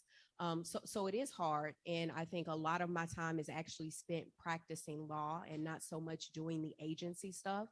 But 12 years into it, I'm at the point now where slowly but surely I'm transitioning away from practicing and focusing a lot more of my time and energy on the actual agent part of it. And like I said, you know, 12 years is a long time. I'm doing a lot more litigation than I was before, which I don't particularly like. So that's made it a lot easier for me to be like, okay, maybe now is the time that I can just, you know, transition out of law and do the sports agency. But I think my partnership with Orlando has been fruitful because it allows me to practice while also being general counsel for his agency. So it's like I said, it's been the perfect partnership up until this point, but I do want to do the agency more. So it has been a struggle. Hi, everybody. My name is Kira Johnson. I'm a 2L here at Southern University Law Center. I'm originally from New Orleans, Louisiana, and my question is also mainly for Christina. The people who were here last year will know this is a redundant question. I asked it last year, but now we have a woman on the panel. So I can ask from firsthand experience. I want to know, what do you think are some ways that women can get into this industry? Okay. Great question. First and foremost, happy Women's History Month to all my ladies that are in the audience. So 2.5% of lawyers are Black women. Less than 2% are Black agents. That number is very, very small. I will say, so with me being in Tyler, I didn't have any mentors. I didn't have any other sports agents that I could reach out to. Obviously didn't have any women that I could reach out to. So for me, it was just being very strategic about networking, being very strategic. I'm naturally an introvert, so I kind of stay in my shell and stay in places that are comfortable to me. But really getting myself out there and contacting people, women that I know that are sports agents, women that I know that are in the law, Black women, and saying, hey, you know, this is what I'm trying to do. Do you have any input? Do you have any advice for me? And there hasn't been a single time that I didn't get a response from a woman. There hasn't been a single time that I didn't get support from a woman. And so me now, 12 years into the game, you know, doing law and 4 years doing agency, I try to make myself available as well. You know, if you want to reach out to me, if you have questions, please contact me. I think the guy said this earlier. I might not get back to you, you know, the same day, but I will eventually get back to you. So it's being proactive. It's really networking and reaching out to people and not being afraid to say, hey, I'm a Black woman in this space. There aren't very many Black women. Can you please help me? And to that point, I will also say this, you know, the Black lawyers, the men that I know, the Black agents, they have been amazing, awesome. you know, I've never felt like in this space that there wasn't anyone that I could go to and say, hey, I have a question about this. I've never experienced this. Can you help me? And so I think that's a testament to our Black men, to our agents, and they deserve a lot of credit because we have to help each other out. You know, they know that there aren't a lot of Black women. And so when they take their time and their energy to help us, that's amazing. And so I'm very appreciative of it. Like I said, I get to work with Orlando every single day. And so he's helped me tremendously, but also the other, you know, panelists. We have to help each other. That's important. So networking.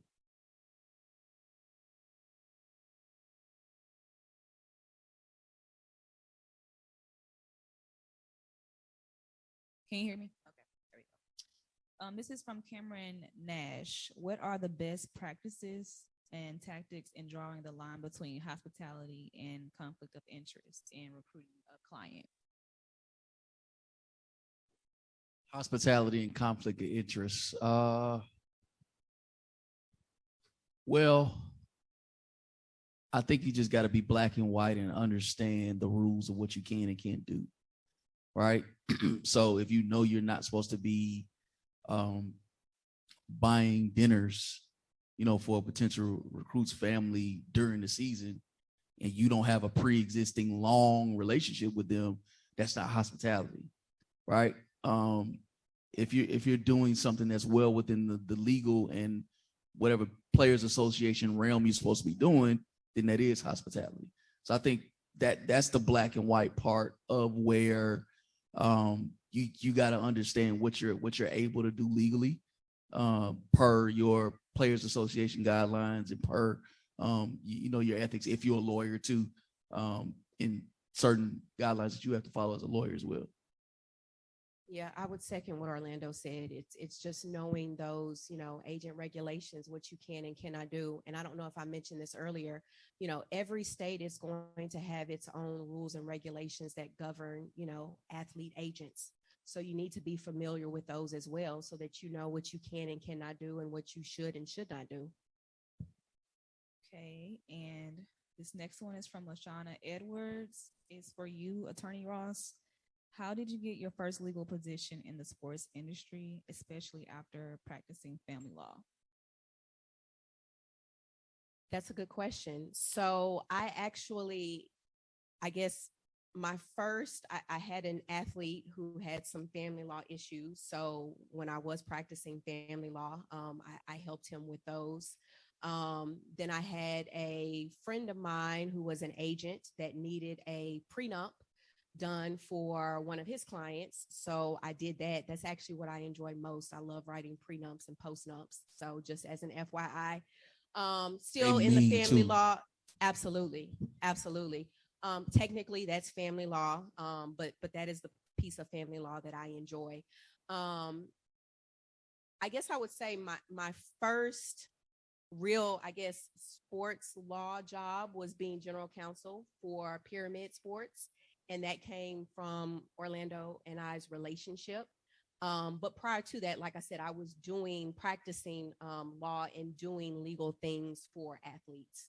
So like I said, in the family law realm, helping them set up nonprofits, helping them set up LLCs, business formation, you know, letting them know the importance of having trust and power of attorney documents and stuff like that. So I've been doing that since, you know, the beginning of my legal career.